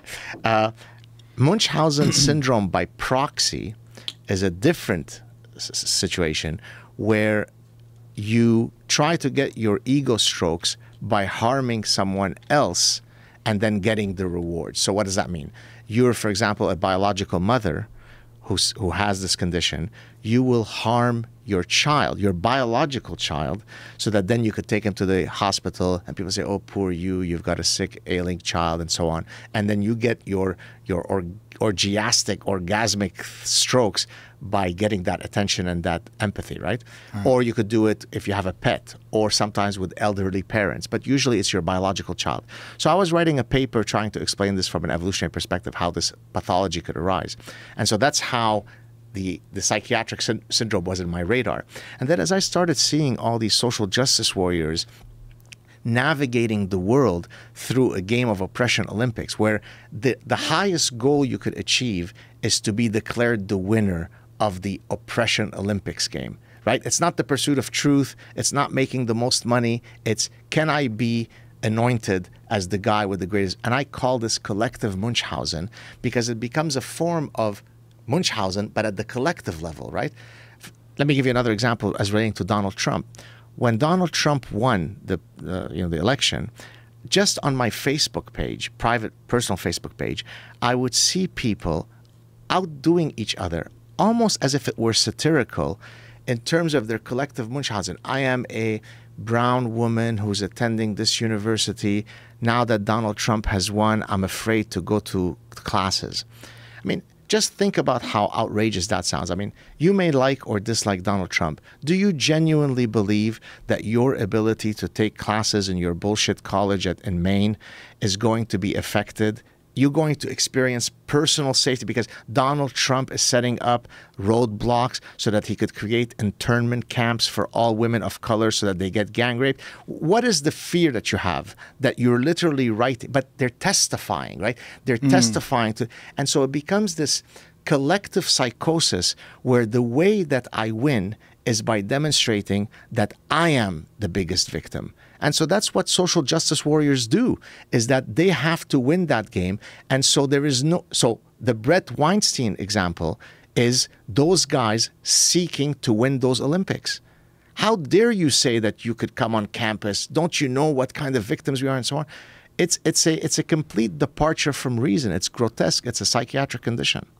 It's weird how prevalent it is, though, and how it's almost one of those things that you, as a professor, are not really allowed to discuss with the people that are exhibiting that behavior, because then you're diminishing their fear. Right. You're diminishing or marginalizing their own personal issues that they feel that they have. Except because I always can pull out my victimology card, which usually outranks all of them because they're screaming while sitting at Wellesley paying $60,000 that they are marginalized. Whereas I say, I'm not sure if I could be sympathetic because let me tell you my personal history. Well, that's what you did with that guy in the meeting when he accused you of genocide. Exactly. You've hit him with 4 aces. Exactly. You're like, suck it, stupid. Exactly. And so now, by the way, the only way I can improve my score, as I have jokingly said, is if I self-identify as a woman, hence I'm transgendered. So Would you shave, though? If you self-identified as a woman, why do you have to assume the appearance of a woman? I mean, if really appearances don't matter. Exactly. I mean, if I'm that's a woman with a penis. Well, yeah, I mean, this whole idea that beauty standards are bullshit and that are constructed by the patriarchy. Why can't you grow a big old Santa Claus beard and still identify with a woman? I'm with you. I agree. Why can't you? Well, let's set the trend. But where do we draw the line, though? Because I have no problem with someone identifying as a woman. If you want to be a woman, that's fine. I don't care. Right. But, well, where do we draw the line, though? Where are you allowed? Where are you? How out there can you get before I'm allowed to go, well, that guy might be fucking crazy? Well, have you heard about there's this new thing called, I think, cis-sexism. Oh. Have you heard this? No. I think I covered it in one of my Sad Truths clips. It's basically the idea that, so you're a heterosexual male. I'm cisgendered. Right. Which is not real. Right. That's not a real expression, but it is real. Well, all expressions are created by humans, right? So very true. Some humans accept it. So you and I wish to mate with women. Hence, we are heterosexual males. Boy, do we. Okay, right. Now, stay with me. Okay. Now, by you restricting your preference to this old antiquated term of women, meaning that they have vaginas, you're actually engaging in a form of cis-sexism, because there are women who have 9-inch penises who should also be privy to your attention. So by you saying, yes, I'm attracted to women, but only the women that are cisgendered, that have female genitalia, that's a form of cis-sexism. This idea is not being promulgated. So you even saying that you have a heterosexual orientation towards biological women is a form of transphobia. Not unlike, by the way, here's another example, transracialism. Have you heard of this idea? Yes. Okay. I love this idea. Isn't it fantastic? It's wonderful. So how far can we take this? Like, how we far can go pretty far. Okay, so you think the fulcrum is not going to start swinging the other way at some point? For sure it will, and it has, and I think that's one of the reasons why Donald Trump got into office. Is people were so upset with political correctness, they went with the exact opposite, which is buffoonery, right? Outrageous, like braggadocious male buffoonery. I mean, that's really what it is. I mean, he's a braggadocious buffoon in a lot of respects, especially the way he talks about his ratings and, talks about himself in the third person, like he was describing Kanye West, that Kanye loves Trump. I mean, could you imagine saying that about yourself? Like describing yourself in the third person, but a famous person loving you. Right. It's so bizarre. Well, a lot of people who follow me think that, I joke that they think that I have these Trump posters in my room and he's my big hero. which of course he's not. And by the way, I'm Canadian, so I truly don't have a dog in this fight. The reason why they think that is because I offered, prior to the election being done, I offered some compelling reasons, psychological reasons, why people might vote for Donald Trump. So most famously, perhaps, in my chat with Sam Harris, I explained the psychological mechanisms that could lead to otherwise perfectly reasonable people to vote for Trump. Simply proposing these was complete unacceptable. I'm sure you're aware of what's going on with Scott Adams. I mean, Scott Adams has lost millions of dollars for simply stating that he believes that Donald Trump is a very persuasive person and correctly predicting that that power of persuasion would allow him to win the presidency. Isn't that incredible? He doesn't even vote. Scott Adams says because he talks so much about politics, he does not want to have a dog in the fight, so he doesn't vote. He told me that on the podcast. And so people think that he's a Trump supporter. He's like, I'm absolutely not a Trump supporter. He goes, I'm analyzing the human behavior. Exactly. And so so just to kind of repeat what I had told Sam. So there are different decision rules that one can use when they're making a choice between competing alternatives. So for example, if you're choosing between cars, each car is defined by many attributes, right? Its gas efficiency, it's the power of its engine, its price, and so on. And so there are different ways that I could apply a decision rule in choosing between car A and car B. So here's one rule.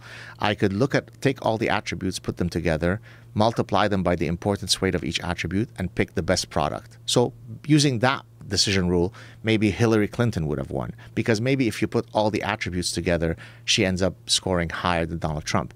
But here's another decision rule. It's called the lexicographic rule. Lexicographic rule basically says, I simply look at my most important attribute. What's the attribute that I care most when I'm making the choice within this category?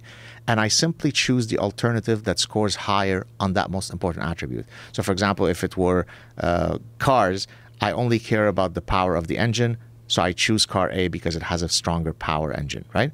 In the case of Donald Trump versus Hillary Clinton, suppose that my lexicographic rule is I care only about the position on immigration. That's my decision. That's the only thing I look at. Well, it's very reasonable for people to think that Donald Trump had a more conservative, tough view on immigration than Hillary Clinton. So if I use that decision rule, that psychological rule, I would choose Donald Trump. It wouldn't make me a guy who is sleeping with my sister and I'm a toothless guy in Arkansas and a hick. It simply means that I'm using a particular decision rule that causes me to choose Donald Trump over Hillary Clinton. So again, all I did, not unlike what Scott Adams did in his own way, is offer the different psychological processes by which a very reasonable person can end up choosing Donald Trump rather than Hillary Clinton. And it's unbelievable the kind of flack I got. Well, it's crazy because it's your absolute area of expertise. Exactly. I mean, it's what your education is in. It's what you teach. Exactly. It's so strange that if it doesn't jive with people's belief systems, they get upset at you for teaching something that's science. Right. Well, I call this, by the way, the I used to love you, Gad Saad, but rule. So I used to love you, Gad Saad, but Trump, I hate you. People just love saying that, though. They love saying that. They love to try to instill a seed of regret, not just criticism, but regret, because it's even more painful. Right. Like, to say, I just think you're a fool. It's like, all right, well, fuck you. You're not my fan. I'm not into you. What's the number one source of flack that you receive from your gigantic fan base? The one issue that triggers the most animus to you. Boy, I don't know. To me, like personally? Like, you know, Joe, I think you're a great guy, but my God, you're such an idiot because of X. What's X? There's so many things. We need a 3-hour podcast just to name them all. I get a lot of facts wrong. A lot of things I remember incorrectly. Because a lot of, like, these free-form conversations like we're having, it's not planned out. The subjects aren't planned out. Right. In particular, like, the divergent paths that we take. Sometimes we'll go down a path and I'll go, what was that story about that thing? Right. And I'll get that shit wrong all the time. Because it's just, I mean, as good as my memory is, and it's pretty good, there's just a certain amount of data that you could instantaneously call up to the, I mean, if you ask me questions about certain things that are in my constant day-to-day existence, like maybe perhaps stand-up comedy or martial arts, I can give you a staggering amount of information off the top of my head. But there's a lot of stuff that we talk about in these podcasts. It's just people say, well, you should have prepared for it. Well, I didn't know we were going to talk about it. Exactly. It's one of the things that makes the conversation so interesting. Right. So in that sense, I'm giving myself a get out of jail free pass, but I don't know. I mean, getting things wrong is probably the big one. Okay. Yeah.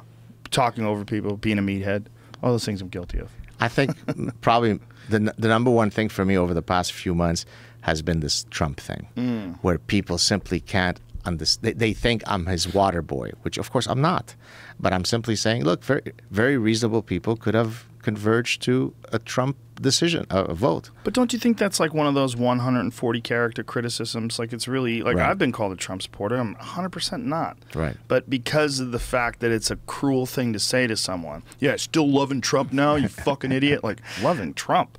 Right. What am I, like, I have a 7-minute long bit about him in my act. Like, how am I loving him? Like, what are you talking about? Right. But it doesn't matter because by saying that, they could diminish you. Oh, you're a racist. Right. Oh, you're a sexist. Right. Oh, you're like one of the craziest ones is if someone gets unfairly or unjustly or inaccurately accused of rape, right? Yes. Immediately that person's a rapist and they did it.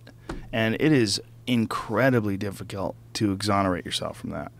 And people that have been accused of rape, I mean, not people like Bill Cosby, when he get accused of it 50 fucking times or something crazy, but I've known people that were accused of rape and it was all a lie. And it was done by an ex, and it was just someone who was a scorned lover and was angry, and they wanted to cast the worst possible light on this person in order to give them some taste of the pain that they feel from rejection or from whatever reason. And this is not uncommon. I mean, I don't know what the statistics are as far as false rape accusations versus actual rape versus people who are raped who don't talk about it. But either one does not invalidate the other. Right. By saying that a lot of women actually have been raped, which neither you nor I would ever argue with, of course. Right. And it's a horrible crime, and it's a terrible fucking thing to do to a person, to take away their humanity in that way. That does not somehow or another make it okay that people have false rape accusations. No, that's a horrific thing too. I mean, we can quantify what's worse or what's better. And I think we would all agree that it's probably worse to be physically raped than it is to be accused of rape when you didn't do it. But they're both gross. But do you think that, and I've actually written about this, do you think that the punishments for false accusations of rape are too lax? Because I do. I think that I don't know what they are, but I would say that they should be pretty horrific. Right. Almost to the same amount of what he would have spent in prison. Yeah, I think maybe like 70%. I think false rape accusations, especially if you like really chase it down and try to get this person locked up, I mean, there's so much wrong with that. It might be like 70% of rape. Right. I mean, 70% meaning like 70% is bad. Right. I shouldn't say a number. I don't think it's as bad as physically raping someone.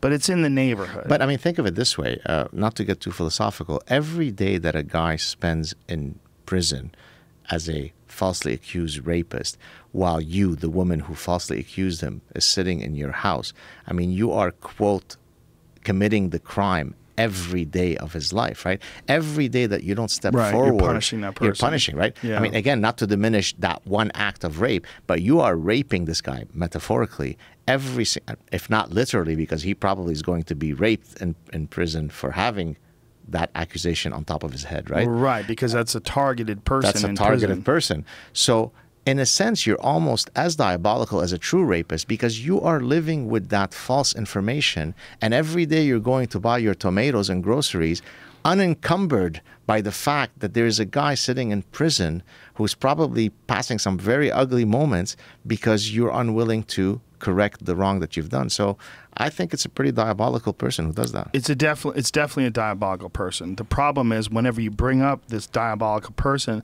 you automatically get lumped in with someone who is some sort of an enabler, some cisgendered, white male, privileged piece of shit who doesn't care about actual rape victims because you're more concerned with men who get falsely accused of rape. Right. It's just another thing. It's not diminishing the actual crime of rape, which is one of the worst things in the world next to murder. It's just a horrific, terrifying aspect of human beings that we're even capable of doing that. But it doesn't mean that false rape accusations aren't also a horrific aspect of being a person.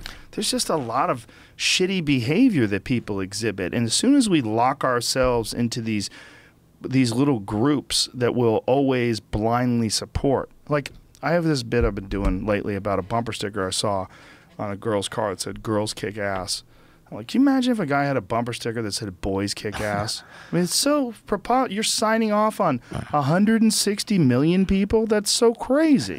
But it's one of those things where we'll allow that because we all agree that women have a harder go of it in this country in particular, and other countries far more so, right?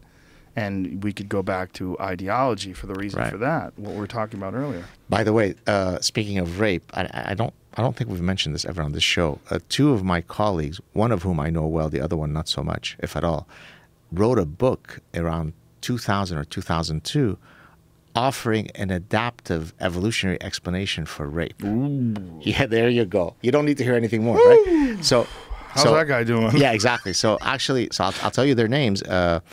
So Randy Thornhill, who's a very, very serious scientist, and Craig Palmer, they wrote a book, I think it was in 2000. Now, they weren't, of course, justifying rape. They weren't condoning it. They were saying, look, if you wish to understand rape, then you better have a good scientific basis for why it happens. And therefore, they offered an adaptive argument, which, by the way, that's one of the main things that people who hate evolutionary psychology commit as a fallacy. They think that when you explain a phenomenon, you are justifying it. So if you explain why men and women might cheat on one another in monogamous unions, or you're offering a scientific justification for cheating, of course you're not.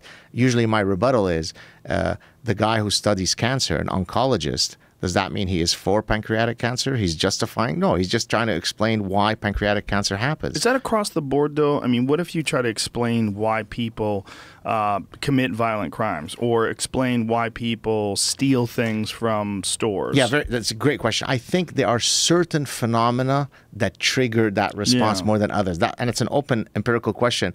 What's the quality of the phenomenon that causes you to react that way or not? Well, I would say that it's most likely the stronger person who seems to have the privilege victimizing the weaker person. Perhaps like that. Males versus females. Or child abuse. That's another one. Yeah. So, and actually, pedophilia, right? Exactly. So the book, the book that got me into evolutionary psychology, I've mentioned the story before, maybe not on the show.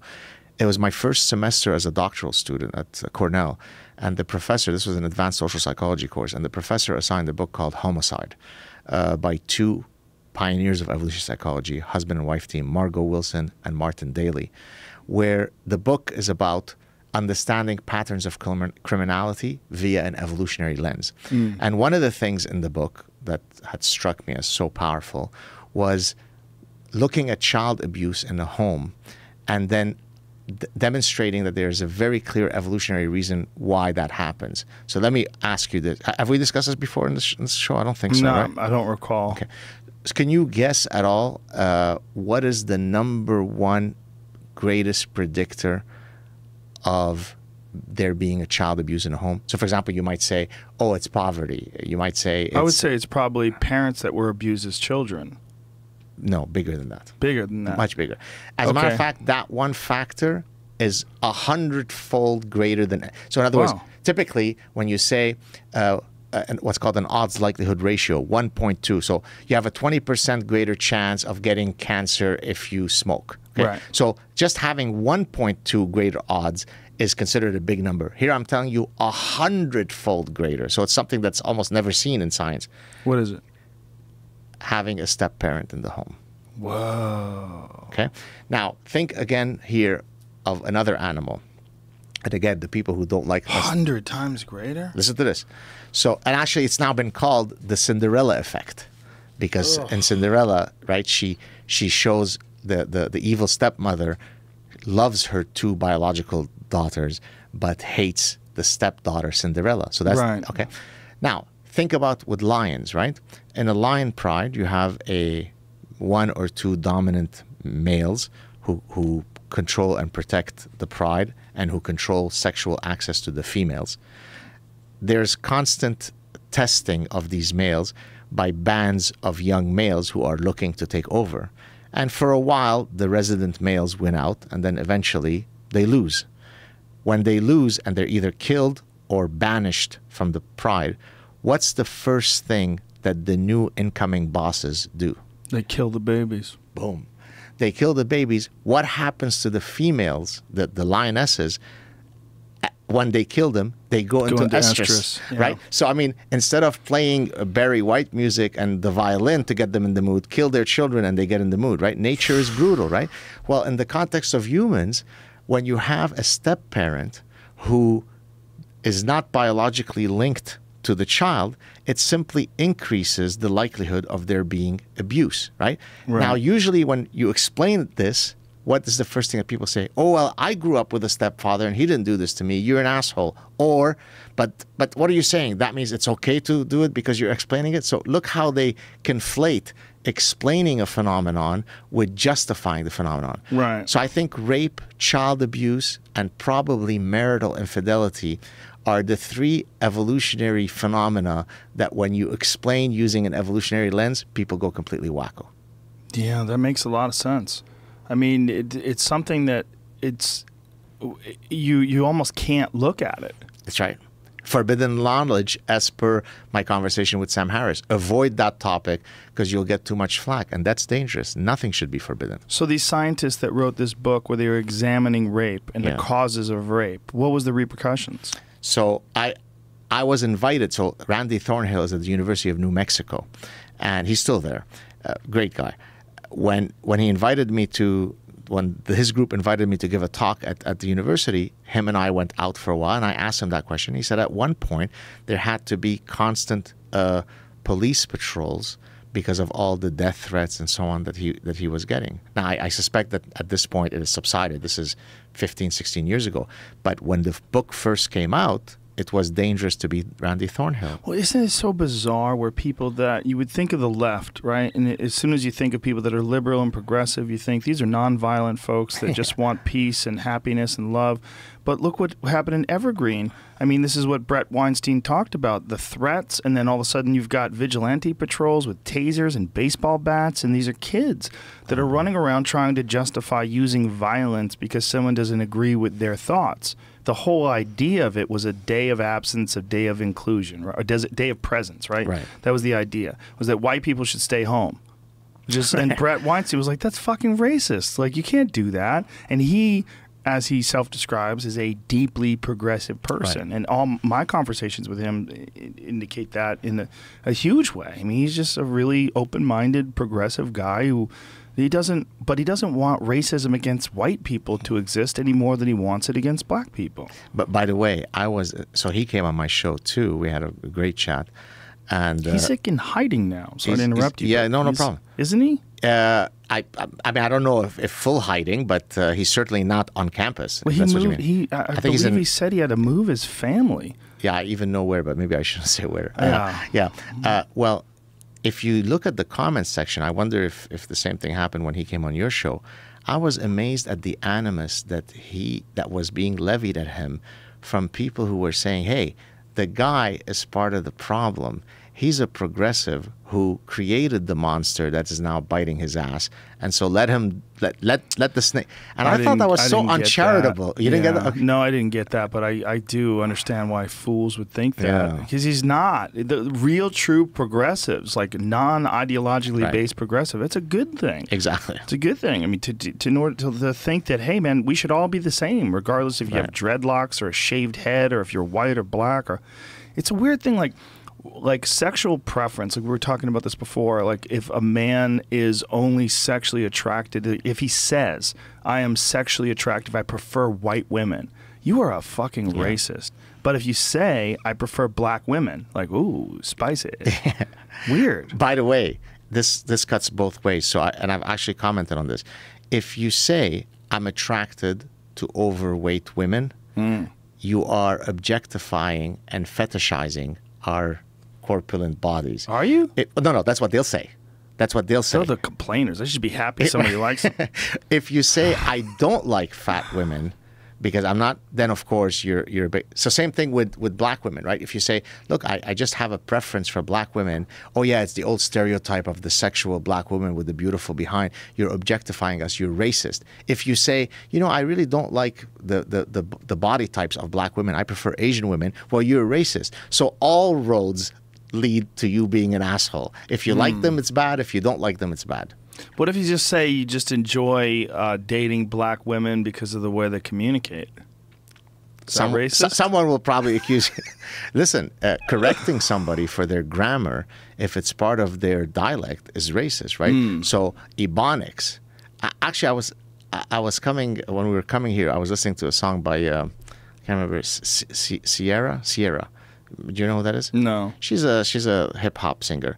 And at one point in one of the songs, she goes, "There you is." Okay? There you is. And so I told my wife, I said, you know, it really pisses me off when they commit these grammatical errors. Yeah, but isn't that an art thing? I mean, like, I might say something grammatically incorrect on stage if I think it's funnier than saying it correctly. Okay, fine. If you're doing it because it is part of the sort of the contextualized shtick. But isn't that what she's kind of doing in a rap song? I don't know. I don't know. It's an open question. I don't know. Maybe it just rhymes better.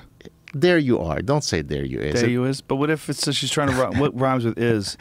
Fizz. Fizz. Yeah. I don't know. Sitting champagne, getting my fizz. Look over there. There you is. You should have been a rapper, dude. By the way, you said you said that saying that you're attracted to black women might be racist or not. Did you hear the latest with the new letter that was uncovered from Tupac Shakur to he only Madonna? like white chicks? That he broke up with her because she was a white woman. He broke up with Madonna? Madonna, yeah. Probably she was annoying. He was just trying to find an excuse. That's a good way, like that you can't ever change, right? You can't change the fact that you're white. That's a good move. But imagine if it were the other way around, right? If she had written him a letter saying, "Hey, dear Tupac, I would have loved to continue this relationship, but given that you're a black guy, her career would be over." But him saying it to her, he actually said, he said, "If you date me, it appears as though you're an exciting, cool woman. But if I continue to date you, a lot of the people that made me who I am I would lose credit with them, you know, cred." I'll tell you what, if she was throwing that pussy correctly, probably still would have stuck around. She's probably annoying. She probably talks too much. She probably talks about herself in the third person like Trump. Probably Madonna true. likes you. I'm going to admit something now that's going to come back to haunt me. What? 1985, my cousin and I shouldn't be saying this. What did you do? Drove to Toronto to see Madonna. I would have done that in 1985. She was a fantastic performer. She was a huge superstar. True. And still kind of is. I'm just joking around about being her being annoying. It's just a funny thing to say. I was always a big Madonna fan when I was younger. I think, you know, two's beautiful and interesting and bold, and I mean, you don't get that without a certain amount of ego. So to mock that ego is like, well, of course, you know, it's like that's who she was. Yeah, true. You know, and then what Tupac is doing is, I mean, he's kind of like locked into the identity politics of the 1990s. I mean, that's where he was. It's, you know, is there a person that you would love to have on your show who is a artist that you really love? There's a lot of them. I mean, there's not one. There's one that's coming on my show. Can I tell you who it is? Yeah, who? I hadn't announced it, so I hope that he doesn't somehow back out, but I'll mention it. Doesn't matter if he doesn't end up coming. That's okay. Have you heard Wayne of Newton? Wayne, no, it's Ricky Martin. No, I'm kidding. No, it's he's living La Vida Loca. Do you know the group Stylistics? No. The Stylistics were a old soul group that's part of a genre called the Philly sound. So there's a type of black music in the late 60s, early 70s that's this very soulful, sexy soul type of music. Stylistics were probably the epitome of that genre. Now, this is a group that I grew up listening to all the way back in Lebanon when I was a kid. And I've made contact with the representatives of the lead singer, and he said that he will come on my show at some point. Oh, exciting times. So all the people that I've had on my show, all of whom have been lovely and accomplished people, I think, and I hope I'm not being insulting to anybody, I don't think I'm as excited to be speaking to anyone, which shows, by the way, the power of music, right? As much as I am in speaking to this gentleman, you know, who in this, There you go. There you go. But that's not. That's actually not the singer. Is that a bare chest under a suit coat? That's the guy. That's Russell Tompkins Jr. Wow, look at that fro. Strong fro. He's got what's called the falsetto voice. He goes very, very high with his voice. There you go. You are everything. Very good. I've heard that song. Isn't it funny how like people used to dance and move back then? Like, look, everyone was like synchronized, and there was like a thing that they used to do together. I know. That doesn't really happen anymore. I wonder what happened where people decided that synchronized singing, like 5 men together on stage, is not cool anymore. Well, you do have boy bands. You have Backstreet Boys. Yeah, but these are men. These are men, yes. These are men. This is 5 men moving their arms and singing in synchronicity while people dance slowly, which no one does anymore. No one dances like that anymore. Who the fuck sings like that anymore? Who the fuck dances like that anymore? It's weird, right? I know. Someone needs to bring back the Soul Train. In 2001, when we lived in Southern California, I had the crazy idea of calling the representatives of the Stylistics to see how much it would cost to hire them for a private concert. Whoa. Somehow I thought that a professor had enough of a salary to hire the Stylistics. For a private concert? How many people? Apparently, you know, I just had this fantasy that, you know, wouldn't it be amazing to invite people to... apparently, I'm much poorer than I think I am. You gotta think it's 5 dudes. It was actually, I can't remember the exact number, but it was something in the order. This is 15, 16 years ago. It was, I can't remember, maybe $500,000, the whole cost of flying them and their fee. And so I apparently, what? UC Irvine was not paying me enough. I can't remember the exact number, but it was much more than I could afford. Wow, what were you hoping for? Like 10 grand? 50,000? 50,000 you were hoping for. Yeah, that would seem like reasonable. That's like, you know... I thought I had Joe Rogan money, but I only have mere professor money. That's even 50,000 is like, I wouldn't spend that much money. Really? Like, Jesus Christ. No. If you could... What's your favorite group? It's probably Metallica, am I right? I love Metallica. I love me some Metallica, especially when I'm working out. And Cher. I mean, you did tell me prior to us starting how much you love Cher. You did say that. Gypsies, tramps, and thieves. That's what the people of the town... So who's your favorite group? If you could have... I do not have a favorite. Give me one. I really don't. Led Zeppelin. Okay, Led Zeppelin. But I found out they steal music.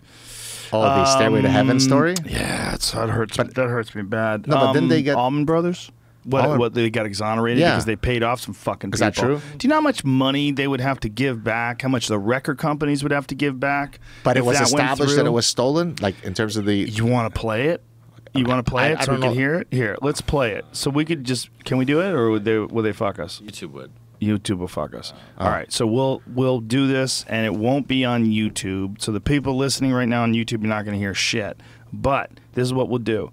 We will synchronize. Jamie will tell you what this is, and you can synchronize it. Does that even work like that? Can you open up 2 YouTube windows? I'll put up I can put the video in the corner so you can see what it's a 56-second video called Led Zeppelin vs. Spirit, Stairway to Heaven comparison. Yeah, so we'll have to kind of talk a little bit of it. Otherwise, the people that are listening to this live streaming are going to get this. It's just going to be like dead air. So this is the original song. This is not the Led Zeppelin version. This is the song that Led Zeppelin fucking ripped off. Yeah, this sounds exactly like... Dude, it's 100%. It's not like 80% or 70%. It's 100%. They stole this. This band opened for them. Oh, it's only one of many. I mean, there's a lot of influences that they had from old blues songs that they added to like some of their songs, which is more forgivable, almost akin to what they do today with rap music with sampling, which I don't have any problem with at all. I mean, I think it kind of enhances it and makes you think about the old song. But this is egregious. So what was their position? It just happened by fluke that we came up with the same notes? Just hired the best lawyers. They got themselves some Jews. Is that anti-Semitic to say Jews are awesome at being lawyers? So here, did you play the... That was it. That was okay, it's both of them. The first one was Stairway to Heaven. The second one was the okay, well, play the second part of the first one. Oh, so the first one is Stairway to Heaven. Well, where does it go? There's a better version of it. Oh, that's the compare... Okay. Well, let's play. Go back to it. See if you can. We'll see which one is. Okay, here we go. This is the California band, psychedelic band Spirit. This is Taurus. This is not sounding No, like... this is different. This is different. That's not it. The Taurus is a sound you're listening to right now. Hold on a second. It changes. Hold on a second. It's just that. Here it is. Oh, here. Okay. You hear this part?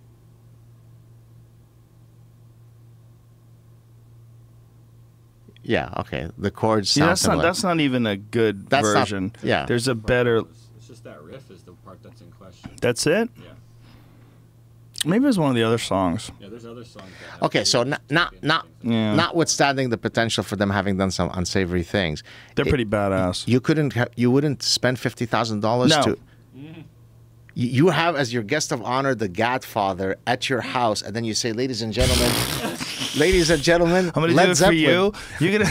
He's a closet Led Zeppelin fan. I get what he's trying to do. He's trying.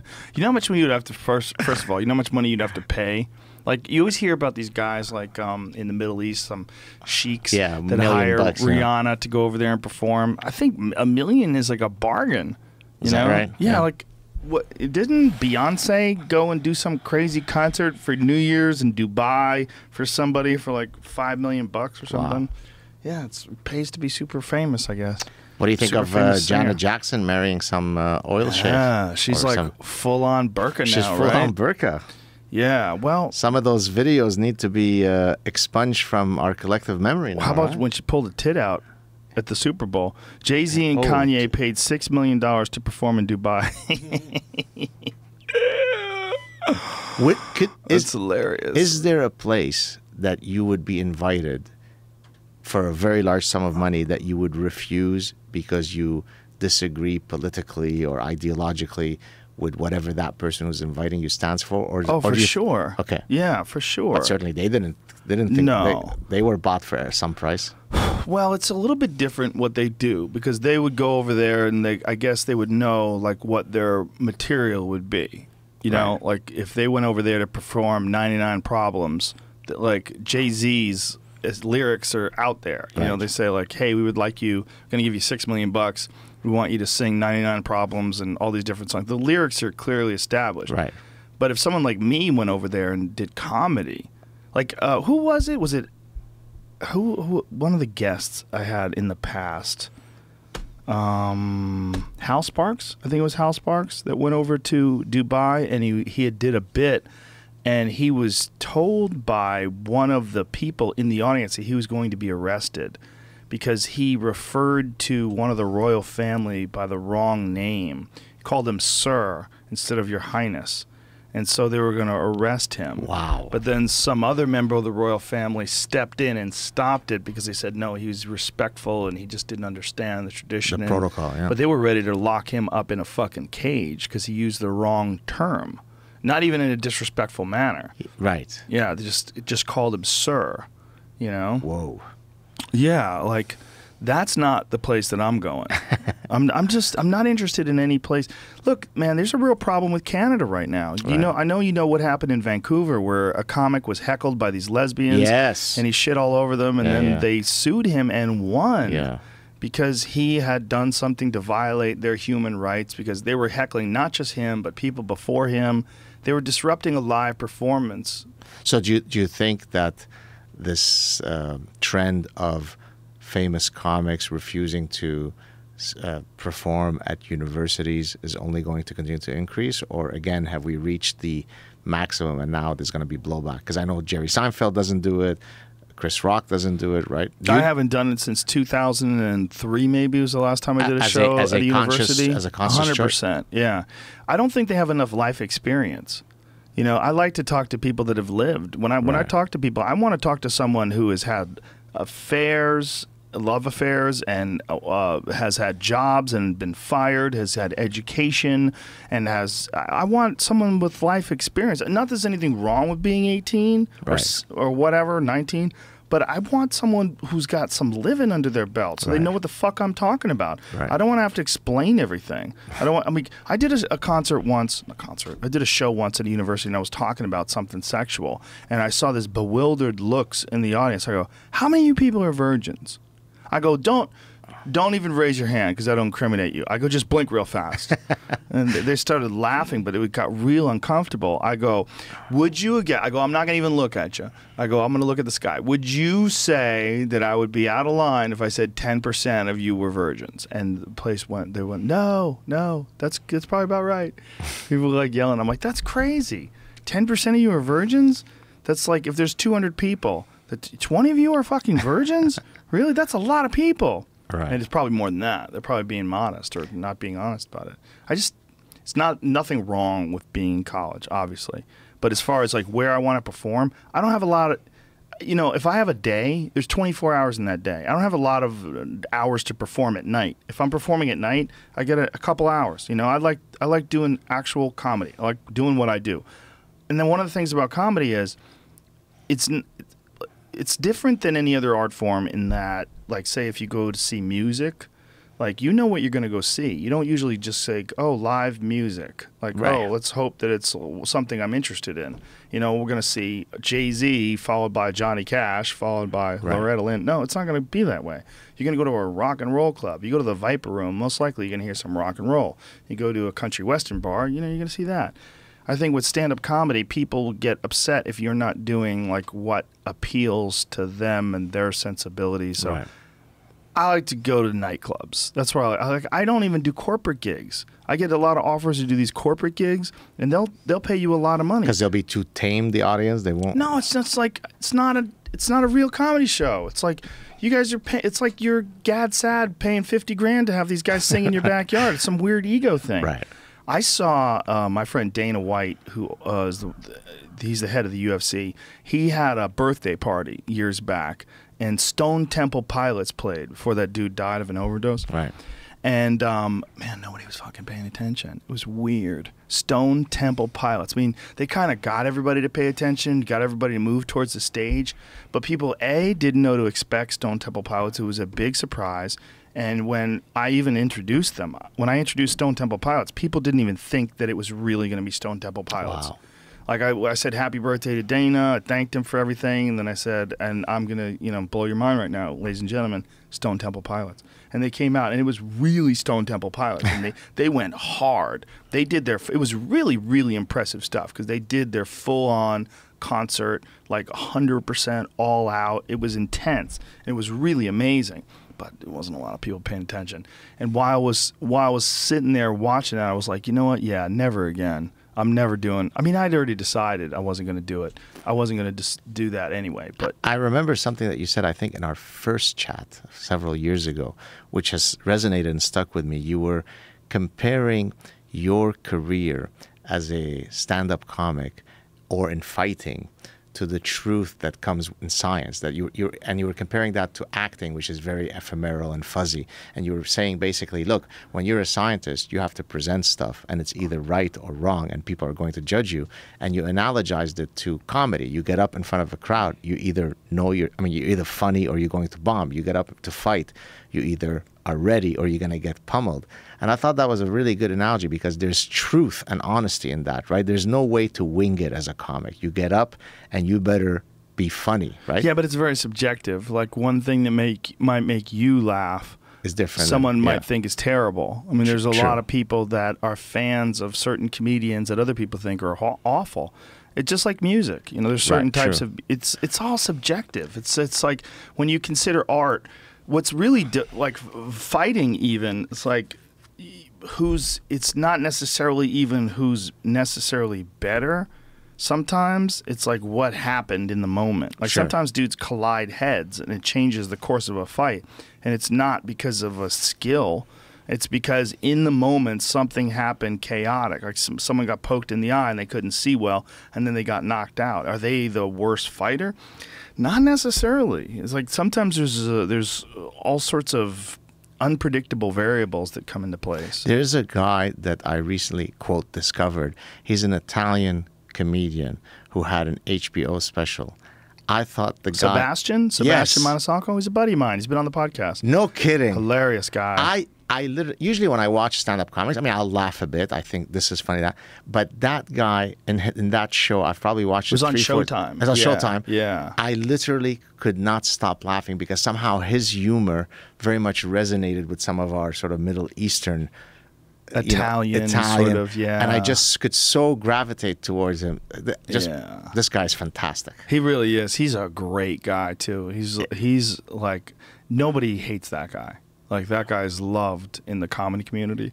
But is he recent, or has he been known for a long time? He's been doing it for a long time, and he's an interesting case because when he first started out, he wasn't doing that good. You know, he had to really work hard at it to become who he is, but he stuck with it and chipped away at it and got better and better and better. And I didn't see him for a long time because I had taken my hiatus from the Comedy Store, and I saw him on Showtime when I wasn't at the Comedy Store anymore, and I thought it was so fucking funny. I remember tweeting at him, then I got a hold of him, and I said, dude, that was amazing. It's so good. And I had heard that he was doing really well, but I hadn't seen him perform, and it was probably like 6 years, 5 or 6 years at least, and he just had gotten so much better. That's innate, right? You agree that much of our humor, I mean, it's not something that you could teach in a workshop, right? How to be funny 101, right? It's just you either have that delivery, you know how to...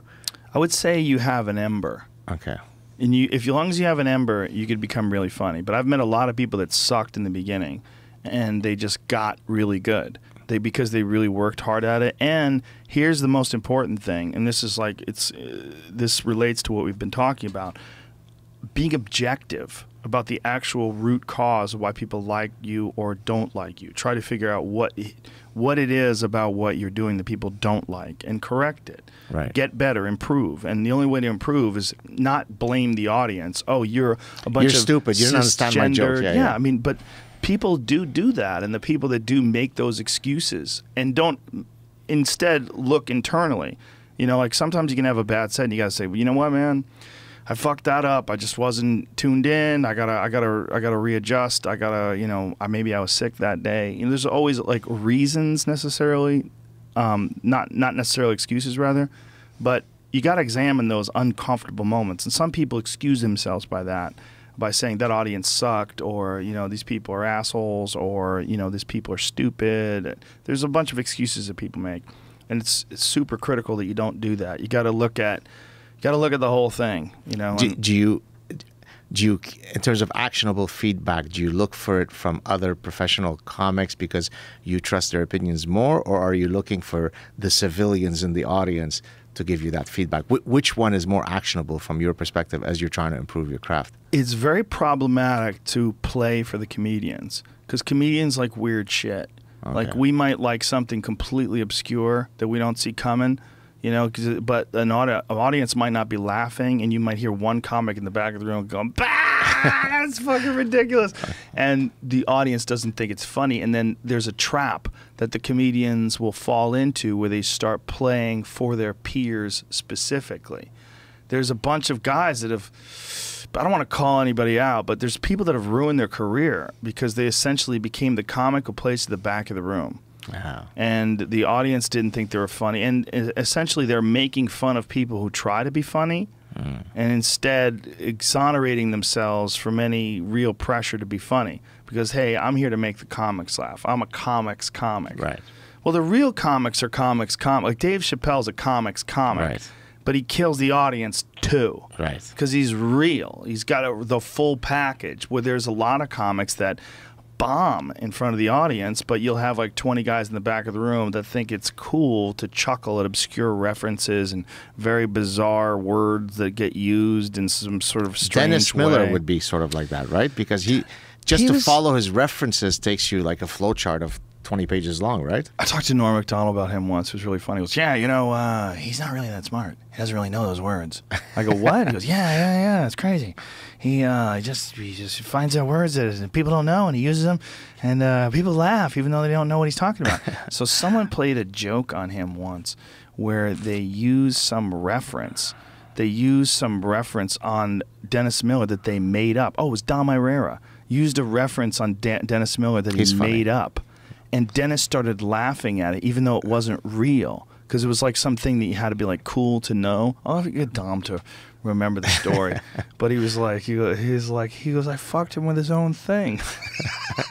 He goes, I tricked him with his own trick. Nice. You know, he just used a reference that isn't real. You know? Yeah. And he just, yeah, you're right. You know, because people don't like to be on the outside. Like, people don't like to say, what the fuck does that mean? Right. I'm a big fan of saying, what does that mean? Yeah. Because look, I've had 900 plus podcasts with 700 people way fucking smarter than me. So, like, I have to say, I don't know what that means. Right. Like, you got to be, Yeah. I mean, but there's a weird thing where people don't like to, they equate not having information with somehow or another being less intelligent. Right. Which is a really bizarre thing.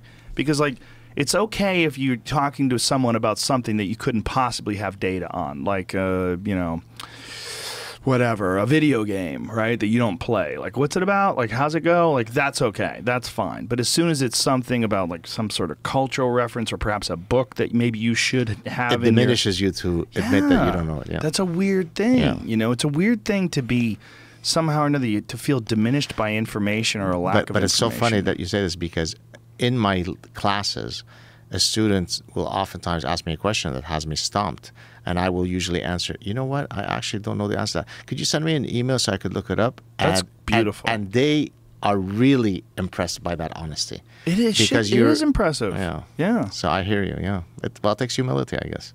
Yeah. But on the other hand, when I know something, I come out with the bravado of, I know my shit, right? Right, of course. So have the humility to know what you know and what you don't know, as the old saying says, you know. Well, you have that what you would say bravado. It's like a pride of hard work. I mean, you've True. accumulated a massive amount of knowledge from seeking this knowledge and studying very hard. So it's something that you should be proud of. Thank you. But it's not something that you look at, like, when you're proud of it, you're not diminishing other people that don't have that information. You're just saying, like, this is what I know to be true, and this is a fact. This is undeniable. Right. But that's a beautiful thing that you could also say, I don't know about something that you don't know. Right. That will give the people that are listening, that will give them so much more of a sense of respect for you than horse shitting around and pretending. That's such a weird thing that people do. And by the way, in the media, oftentimes they want you to weigh in on things as a scientist, which you don't feel that your area of expertise would allow you to. And they get frustrated because then they feel as though you're equivocating. But I say, look, I'm sorry, but I'm not willing to make that statement with that level of certainty. But they want it because that's what the headline has to say. Yeah. And then they get frustrated that you're tippy-toeing. But I'm just being humble about what is true and what I don't think I'm knowledgeable enough to say is true. Yeah, I've had people get upset at me about talking about upcoming martial arts fights, because I don't give predictions. I very, very, very rarely give predictions unless there's some gross mismatch that really shouldn't be happening in the first place, because you really have no idea what's going to happen. There's a high likelihood that something might happen. If I look at the way one guy moves versus another guy moves, and I go into my database of experiences of seeing a lot of live competition and knowing what one person is capable of, I can make a statement with reasonable certainty, but I don't know if they were injured in training. I don't know if they come into the fight sick. I don't know if they're breaking up with their girlfriend. I don't know if they got staph infection 2 weeks before the fight and they're on antibiotics. There's so many variables. I don't know if they might get headbutted, like we talked about earlier, or they might have an injury, like in the middle of the fight, like something goes wrong and their knee blows out. There's so many variables. Has the thing between the boxer and the MMA guy happened yet? The thing. See, this is, I love when someone trying is to connect so with you. far. I know, I love that though. Come on. No, I'm not criticizing you, but I love when someone is so far removed, but they're still aware of something that's like a big cultural event. No, it takes place August 26th. I think even I'm an unbelievable novice when it comes to this stuff. I think I could make a prediction here in front of your huge podcast that the MMA guy is going to get trashed, correct? I would imagine that most likely he is going to lose a boxing match to the best boxer that has ever lived. So what's the point of arguably. this fight? Just for money? The same thing if you wanted to see a figure skater play hockey against Wayne Gretzky. No. Okay, so why would the MMA guy put himself up for that potential humiliation? Money? Get that cheddar. Okay. Dollar bills, y'all. Has he been on your show? No, he has not. I fucked up. I should have had him on back before he blew up. He's too big now. I referred to him as Conrad last time or something, right? What yes, I think you did. Something like that. His name's Conor McGregor. Yeah. He's a real meteoric entity, and like the most meteoric in all of combat sports. He became so famous so quick. And because he's a real unicorn in a lot of ways. He's got so many different things going for him. Handsome guy, brutal knockout artist, predicts outcomes and pulls them off, and has been incredibly successful in a short period of time. Won 2 world titles in 2 different weight classes, and is arguably the greatest trash talker ever. He trash talks better than anybody. Is that right? Yeah, well, there's actually a big thing that's going on today, right? The press conference? They're actually, I'm reading the thing, they're scalping tickets outside of it for $40 right now, too. That's it? Just 40? It was free. Oh. My nephew is probably all over that stuff, right? Probably. Yeah. Yeah. It's the press conference itself will be a show, because this guy is so good at getting people riled up and talking shit, and that's half the fun. Like, I was too young to appreciate the Muhammad Ali days, but I would imagine that, like, when Muhammad Ali was challenging Sonny Liston, like, half of the fun was Muhammad Ali talking shit. Like, this guy's crazy. Like, by the way, that's exactly says. the mechanism. When I take on some random person online and I just have fun with it, sometimes people misunderstand this to be I'm getting pissed. Right. I'm just doing bantering. I'm usually doing this with a smile on my face, but they think of it as though I'm just trash talking them. Yeah. Yeah, it's a weird thing, man. It's like engaging with people you don't know. Like, sometimes that person's insane, and then they'll make it a career to go after Gad Saad all day long. It's like, it's interacting with people in text form is very problematic, right? There's like a lot of issues. You don't get social cues. You can't adjust. You can't, like in our conversation, we're kind of going back and forth, and you say something, and I react to it, and we laugh, and we see each other. All that's missing when you're writing things, Yeah, very true. Especially if someone like writes a blog about you. If somebody listens to what you've said on this podcast and they write a blog about you, defining you. He is a man that does this. His whole career is this. And you read it, like Sam Harris was just explaining something to me that someone did about him. And I read it and I was like, wow, this is such a weird way to describe and interact with a person that you've never even met. Incredible. To write a one-sided thing where you don't even know the guy. You don't really know him, like really know him. Like, you don't know him. You've seen some videos, and maybe that you've you read would some things. And that, excuse me to interrupt. Yeah. And that you would muster such animus towards a person that you haven't met, right? I mean, I'm fortunate enough to not have too many of these, haters and trolls, but there is 1 or 2 guys that have come to my attention that it seems as though they spend 90% of their day doing trash stuff about me, and you think, what could it be that I could so trigger in them that they would construe it as a valuable use of their time to take on someone whom they've never even met, but somehow they're pissed at you and they think it's a worthwhile cause to trash talk you all day. Well, it's a weird thing. Like, even if they have a valid point, there becomes some sort of weird symbiotic / parasitic relationship with the person that you're criticizing. Right. Like, you are inexorably connected to them. Right. They are your enemy. You think about them all the time, and by virtue of that, you become part of them. Right. Or they become a part of you. Like, that's the weird thing about thinking, right? Like, when you're on stage and you are giving a lecture, one of the more amazing things that happens when someone is on stage talking about something is you allow them to kind of think for you. Right. In the sense that when you are, and it's one of the reasons why it's so important to be articulate and so important to be very aware of what you're going to say in advance, to the point where it comes out smoothly and there's good entertainment value to it, is that it's pleasing to listen to. You're aware of how annoying certain speech patterns can be, and you avoid those. You're aware of how compelling other speech patterns can be, and you embrace those. And so it makes it pleasing for the person to listen to, so they can just sit back and listen to you talk about evolutionary psychology. Whereas when a person sucks at it, it's like grating, it's painful, It gets in your head, you're not connected with them, you're not allowing them to think about for you. Right. That happens with comedy too. Like, when someone is really good, like you see like a great comic like a Louis C.K. or someone like that, when he's on stage and he's really in the groove, you're kind of allowing him to think for you. Right. You're like letting him take the reins of your imagination and your mind and your visualization. But boy, it must be a tough job, because I always think, what if you just had a fight with your wife? Oh, I've had that before. And you're pissed, right? Yeah. But in 10 minutes, I don't give a shit about your fight. You have to perform, right? It depends on what kind of comedy you have. Like if you're Sam Kinison, it's probably better. Because you're angry. You go on stage, you fucking whore! Like he would go on stage probably angry, pumped. I mean, it really depends on what you're trying to do. It also depends on like what the fight was about, whether or not you were wrong or she was wrong. I would be way better off going on stage if someone wronged me versus if I wronged them. Like if I wronged someone, I would feel guilty, terrible. Yeah, that's the intrusive worst thoughts in your head. Okay. Yeah. Remorse. Yeah, just and re-examining your own behavior patterns and finding fault in them, and just that's the last thing I ever want to do is like treat someone wrong and then go on stage. But if someone treated me like shit and then went on stage, I'd probably feel exonerated. You know, I'd probably be energized. You know? Interesting. Very interesting.